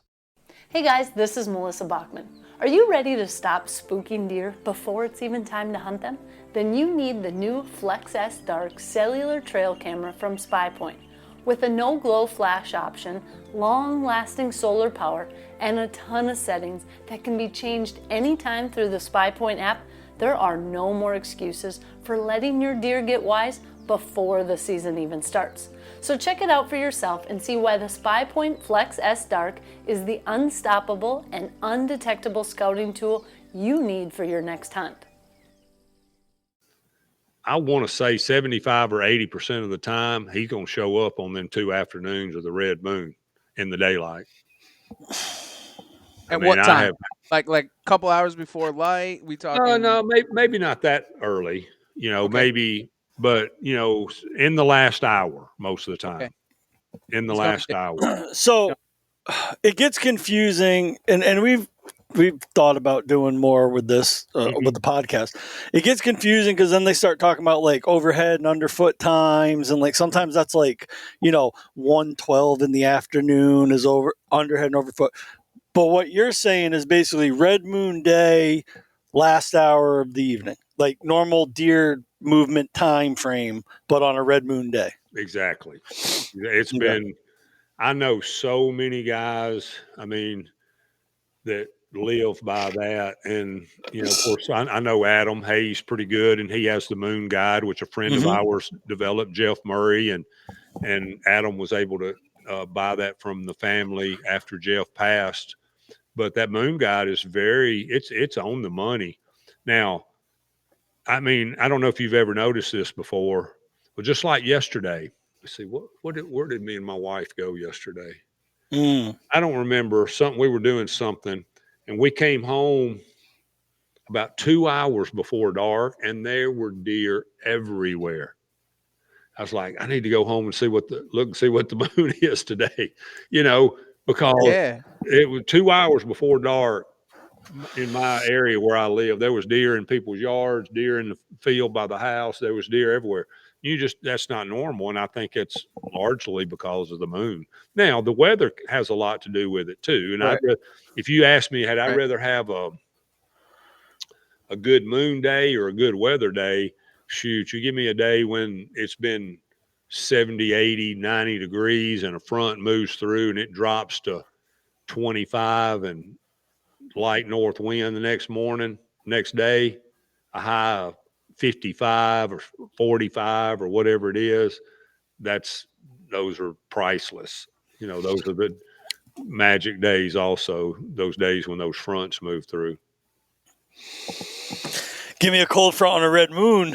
Oh, I mean, and when that happens, it's call out of work. I mean, I can't tell you. I mean, a lot of my friends know. I mean, I've called my shots a lot of times on those days. I told my cameraman, I've said, we're gonna kill tomorrow afternoon. You know, and that's like, really, you think so? And I said, yeah. I said, he's come out there 3 out of the last 6 nights. I said, the moon's perfect. The front's going to come through at such and such. We're going to kill him this evening or tomorrow evening. You know, I said, we're going to get him. And they're like, and then when it happens, they're just like, man, how did you know? I was like, well, it just like the camera and the weather and the moon told us we was going to kill him. You know, they told us this is what was going. I never forget the last big one that my son killed was a 160-inch 10-pointer here at home. For Tennessee, that's a nice deer. You know, it's a nice deer for anywhere, but yeah, especially for here. And I'm sure it'd be a great deer in Connecticut. 100%. So the evening, so I think I don't even remember. I'm somewhere else hunting, and I've got somebody filming. My cameraman that I normally use was at home, and he lives about an hour from here. Well, we had the cell cam, 2 or 3 cell cams on the food plot. This is in December, and Buck, the first time in 2 months, shown up one evening just right, like 10 minutes before dark 30, and the next evening the moon was even going to be better, and the weather was going to be 10 degrees colder the next evening. I texted my son. I said, Coleman, you got to go tomorrow afternoon. The next day, I'm like, Coleman, you got to go, because he's not as hardcore as I am. He wants that's what he wants me to do. He's like, today's the day. Now, obviously, it doesn't always happen, but you can predict it a lot of times. And so then my cameraman starts telling, and Coleman laughed. He said, yeah, JD said tomorrow's the day also. And so the deer we had very few daylight pictures of him. He came out, he daylighted the evening before, about 10 minutes before shooting light. And my son, I said, Coleman, you need to get up in the stand a couple hours earlier than normal. I said, I just got a feeling he's going to come out there early this evening because of the moon and the weather. And so the sun's not even down yet. Sun's still up. He's sitting in the blind on his cell phone. You know, he has a business, and he was on his cell phone, and said he just looked up and the deer was already out in the middle of the field eating 50 yards at 2 hours before dark. And we had never seen that deer ever that early. And we was just like, we just knew that the weather, the moon, the combination of the weather and the moon and the timing is just like, he's going to be there. And we've done that a lot. I mean, I've had several instances where I killed a buck on the first set, just waiting on that the weather or the moon or trail camera picture, and it just works out like that. I could sit here and tell 50 stories about that, similar stories like that. Shaq right here, 207 velvet buck I killed, very similar story. Just I just sit here and look at these bucks, and I just, in my mind, I'm thinking, yep, there's a front move through that day. Yep, there's a front move through that night. Yep, there's a front move. Yep, that was harvest moon. Just yep. So I'm looking at October red moon right now. Yep. According to mine, this is Adam Hayes' app. Yep. October 9, 10, 11, 12, 13, 14. Now, will all those days carry the same weight? Or my experience has been that it's not. Now, my guess is on the moon guide, it's going to give you a few times that are going to be in that key. I'm thinking it's like most of the time it's like 2 afternoons that the time is going to be an afternoon feed time. Yeah. Some of the other feed times are either going to be earlier or later. But those 2 afternoons where it's like at, let's just say, between 5 and 6:30 or something like that. Of course, Yeah. y'all are on Eastern time. We're on Central, but those are the 2 days. Usually it's 2 days is what I've noticed. I'm not saying it can't happen on one of the other days, but normally for me, you got 2 afternoons. Yeah. So you're saying like if that major time prediction is like within an hour of sunset, that's the day. That's the money days. Okay. Yeah, that's the money days. And another thing that happens too, I really like December for that same thing. So you come out of the rut, bucks are hungry, you got a really good food source, and you get some good weather. Of course, y'all get some really good weather up there where you guys are at. Especially that time of the year. And then you watch that moon, and that's an afternoon feed time. Whoo, that's magic. I mean, it's magic. I mean, that's why I think we should focus on, think about the moon, the weather, and the trail cameras, what they tell you, and use those so that you don't overhunt your spot. Now, if you got a spot you can get in and out of really easy without spooking deer, it doesn't matter. But a lot of places that's hard to do. And so it really, the last thing you want to do is that deer to know you're hunting him or that you're putting pressure on him. Yeah. Some places are easy to get in and real hard to get out, and some are really hard to get in but easy to get out. Well, the problem is most of the time when you're hunting food sources and you're hunting them in the afternoon, getting in is generally not anything, but getting out is a big deal. And so, you got to look at things like have somebody come pick you up in a tractor or diesel truck, or put you some hay bales or Santas or something to, leave some standing corn or switchgrass or something to leave yourself a way in and out. Yeah. I've actually overthought it a few times and set up in a place where it wasn't the best to kill the deer, but it was the best to get in and out, and then see that it's not working and have to go ahead and move to where I should have been in the beginning and just deal with it. A lot of times I'll set up there till 2 or 3 hours after, just because I don't want to run the deer off. And then another thing I've done very successfully is just get to a point where, geez, I got to go. I got to go to a ball game or a birthday party or Christmas or family Christmas or something. You got to go take the flashlight and just shine it on the ground and shine it in their face. And they cannot for the life of them. You would think it would blow them up. Man, they cannot figure it out. And eventually they'll turn around and walk off. And I've done it 5,000 times. Yeah. I've thrown water bottles at them before. They just don't. What's that? Throw water bottles at them. Oh, yeah. I've thrown sticks at them. It's funny because, the times you're trying to get them out of there, you can't do anything. Yeah. But the time that you don't want them to go, you get picked off from a mile away. It's like... I've gone to so much pain getting in and out. It's crazy. But, of course, if you can get somebody to drop you off and pick you up, that's especially on a tractor. Tractors are the best. Yeah.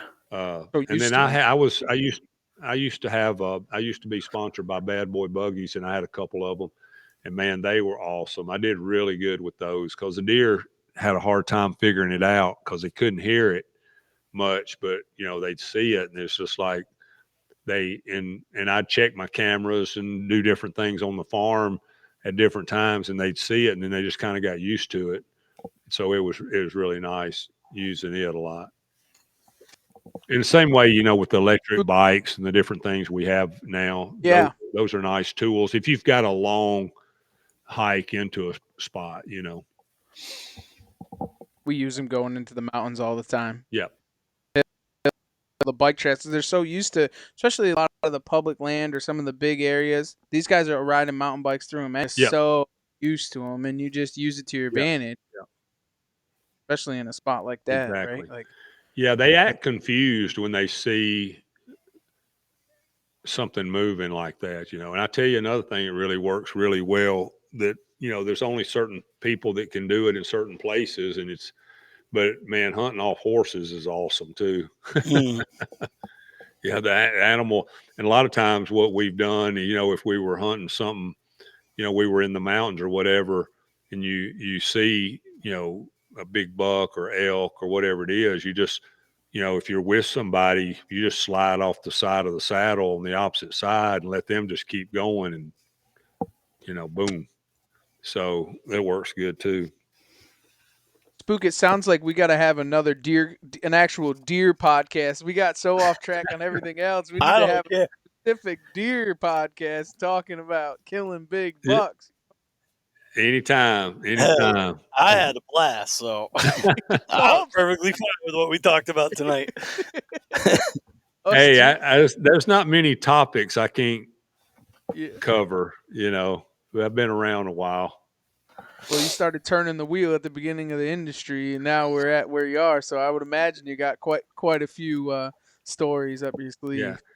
Well, I do. You know, I've been blessed, man. I've gotten to do so much more than I ever thought, and meet so many people. And there are, you know, we've had, you know, a little bit of things we've talked about that were negative, but the good things are there are a lot of good people. There are a lot of people who do celebrate each other's success. There are a lot of people who do enjoy seeing somebody else, you know, be successful, and that you can have good time with, and in camp. And those are the relationships and the experiences that we cherish forever, you know. And some of the guys that I've spent time with over the years, you know, we had, you know, some of my best friends now are from experiences like that from hunting. So that's what we have to, you know, cherish and remember, and those type memories, and then just be try to be more positive. Absolutely. Spook, before we let you go, man, we have one question we ask everybody who joins us here on the Outdoor Drive, and that is, Yeah. what drives you outdoors? I mean, you know, like I said, I grew up hunting and fishing. I grew up watching my dad, you know, and couldn't wait to get to where I could go. And it's really just the challenge, the experience, and you know, a lot of people say, oh, you know, you got all this. What is it seeing another 200 or another big butt? Well, it's just magical. You know, it's like playing basketball. I mean, I love basketball, and watching it don't matter how many 3-pointers I shoot and how many I hit, it's never enough. You know, I just love it. I love seeing the ball go through the basket. I love, you know, going out and working the dirt and planting and seeing it come up. And I love getting the trail camera pictures, and I love the thought process of the chase. And then when you see him coming, you're just like, I mean, I don't get nervous. I get happy. I mean, it's like you know, okay, everything that I worked for worked. You know, I set up on a buck a couple months ago in another state. I heard about the buck. I got permission. I went in there and set up. No pictures of him for 6 or 8 weeks. And then a couple of weeks ago, boom, he showed up, and now he's in there almost every night. There's no doubt in my mind that if that deer makes it to the red moon, I can kill him one of those 2 evenings. Zero doubt in my mind I'll kill him one of those 2 evenings if that's the deer that's the, you know, the tall 8-pointer I told you about with the kickers and stuff. Oh, yeah. It's him. Oh, yeah. Yeah, it's him. So you know, if he I know there's a neighbor hunting him, but if he survives till then, and you know, I'll probably hunt him before then, if we get a good cold front or whatever the scenario is. And but I'm just saying that just when we get that first trail camera picture, just like, there it is, you know. He's back. He's back. We're on him. He's killable, you know. Yeah. And so it's just fun. It's fun. It's gratifying, the chase.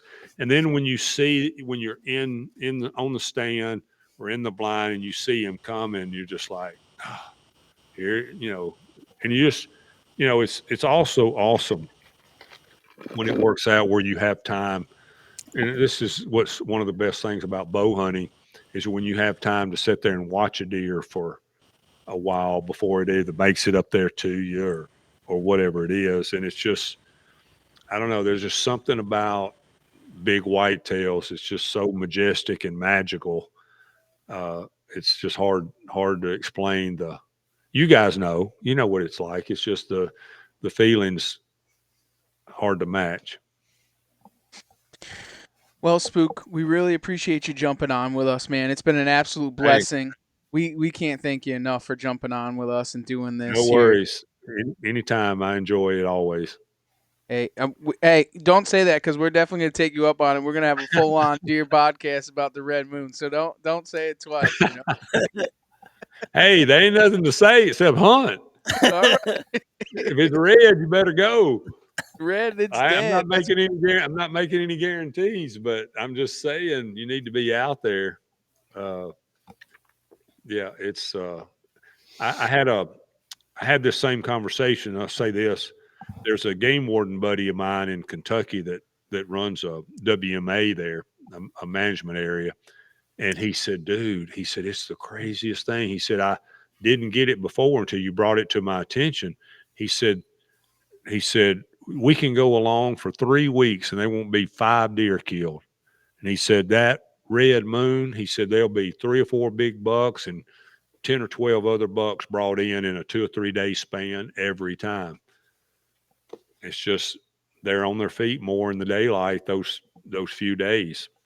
And it's just if you've got a buck coming in to something, like I said, a field, I mean, even if you're hunting acorns and you're on a clump of big white oaks or whatever, and you're hunting acorns, I mean, you got to hunt those 3 or 4 afternoons in that time period because you're gonna get some action. Well, Spook, you just ruined it. We don't need to have a red moon podcast. Hey, it is not. It's not. We can talk about it again. We can talk about it all you want, but it's pretty simple. It's pretty simple. The hardest part is finding one. Yeah. That's finding one. Finding the deer that you would like to shoot is always the hardest part. That's the truth right there. Yep. Spook, we really appreciate you Thanks jumping for having on. me. And absolutely. And just let everybody know where they can kind of a real big deer that you're about to release and show the world. Just tell everybody where they can follow along and see your videos. Yeah, we have. So I'm doing the 11th Commandment podcast with Brian Stevens. And it's fun. It's just like this. I just love sitting around talking about hunting and life in general. And that's what we do. I mean, we mostly just try to focus on big deer. And on the 11th Commandment, I like to feature different deer that I've been fortunate enough to take and tell the story about the things that we did to make that happen, which I think is the most educational part. People want to know the things that you're doing to kill these deer. And so, that's what we do. We'll pick a deer and we'll just do a podcast just on that deer and the strategies and tips around that deer. And then, we got a new 11th Commandment website. It's got a lot of my hunts are on there and on YouTube. And so, just check us out on the 11th Commandment and let us know what you think. I can tell you one thing. You just got one new follower. I appreciate it. I don't know about everybody else, but you got at least one. Well, I appreciate you guys having me. We have a good time. I like for myself to enjoy it and the people that I'm with and around to enjoy it. I don't want to be so hardcore and anal about it that you don't enjoy hunting with me, you know. And the way I get a lot of the opportunities that I get is for that exact reason. I think if I have, you have to be a nice person and get along with people and be honest and do what you say you'll do, or you're not going to have. I've got an incredible network of people that help me around North America.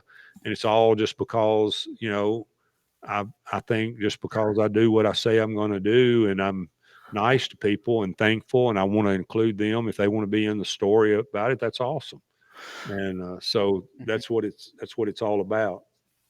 Have you ever got caught up in it? Have you ever was there ever a point in your hunting career where you're like so caught up where you were kind of like, you kind of had to take a step back, like reel it back in? Or do you think you were always? No, I think because of my upbringing and my parents, I had great parents. I was raised in the church. I've always had good people around me. My buddies that I grew up with playing ball and hunting and fishing were great guys, and so, I mean, some people, there might be somebody, my wife might say something different. Yeah. But I mean, it's easy to get caught up in the, when you're meeting people like Blake Shelton and Troy Gentry and Chipper Jones and a lot of people like that. You could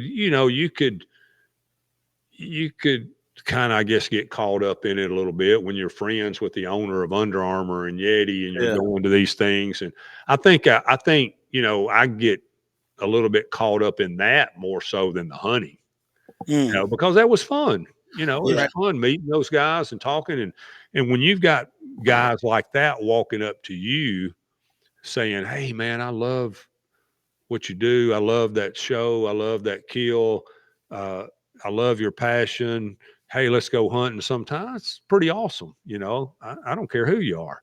And so, it's easy to kind of, I guess maybe get caught up in that a little bit, but the hunting side, I just have always felt insanely blessed every time I walk through this room right here, I just kind of shake my head. It's just hard to comprehend a lot of times that it's come to this. But now, even when I was in the helicopter crash and the local people here had a big party for us at the local theater one night, and I got up and spoke, and it was really hard to speak because a lot of my closest family and friends from over the years were all there, and there was probably 300 or 400 people there. And I said, a lot of people after something like that happens, they look back and they say, I'm going to change, or I regret this, or I wished I'd have done this, or wished I'd done that, or I've taken for granted friendships and stuff. And I looked at them, I said, you know what? I'm not like that. I said, I've never taken y'all for granted. I said, I've always appreciated every friendship and every relationship that I've had in this room. Because I said, I love all you guys. And I said, I just want you to know that. And I said, I loved you just as much before the crash as I do today. And that if what had happened to me had happened to you, I would be sitting there just like you're sitting here. And everybody just got, just got torn down over it, because that's the way I feel. I just feel like I've been one of the most blessed people on the planet. And my wife and kids are just, my wife is the most amazing person on the planet to me. So, with all that being said, I've just been, I've had just a crazy, for somebody who loves to hunt and fish, I've had a great life. We can end it right there. Yeah. And that. I appreciate it. We here on the Outdoor Drive. Hey. And for everybody else, thanks for taking with us right here on the Outdoor Drive. Thanks, guys. Thank you.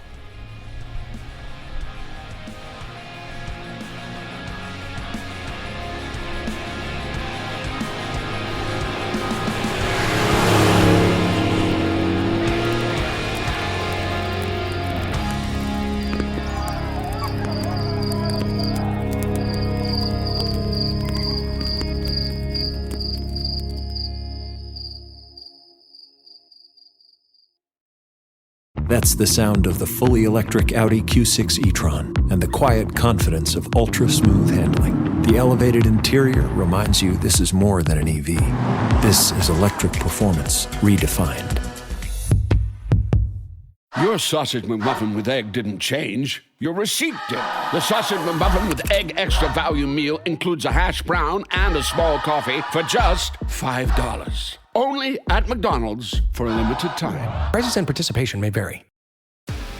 This episode is brought to you by ESPN. Catch the first WWE Premium Live event on ESPN, WrestlePalooza, live on Saturday, September 20th at 7 p.m. Eastern Time. It's going to be an epic night in Indianapolis, featuring some of the biggest WWE superstars. This event is only on ESPN, so go to stream.espn.com and sign up to the ESPN app today for your all-access pass to WrestlePalooza and all WWE Premium Live events.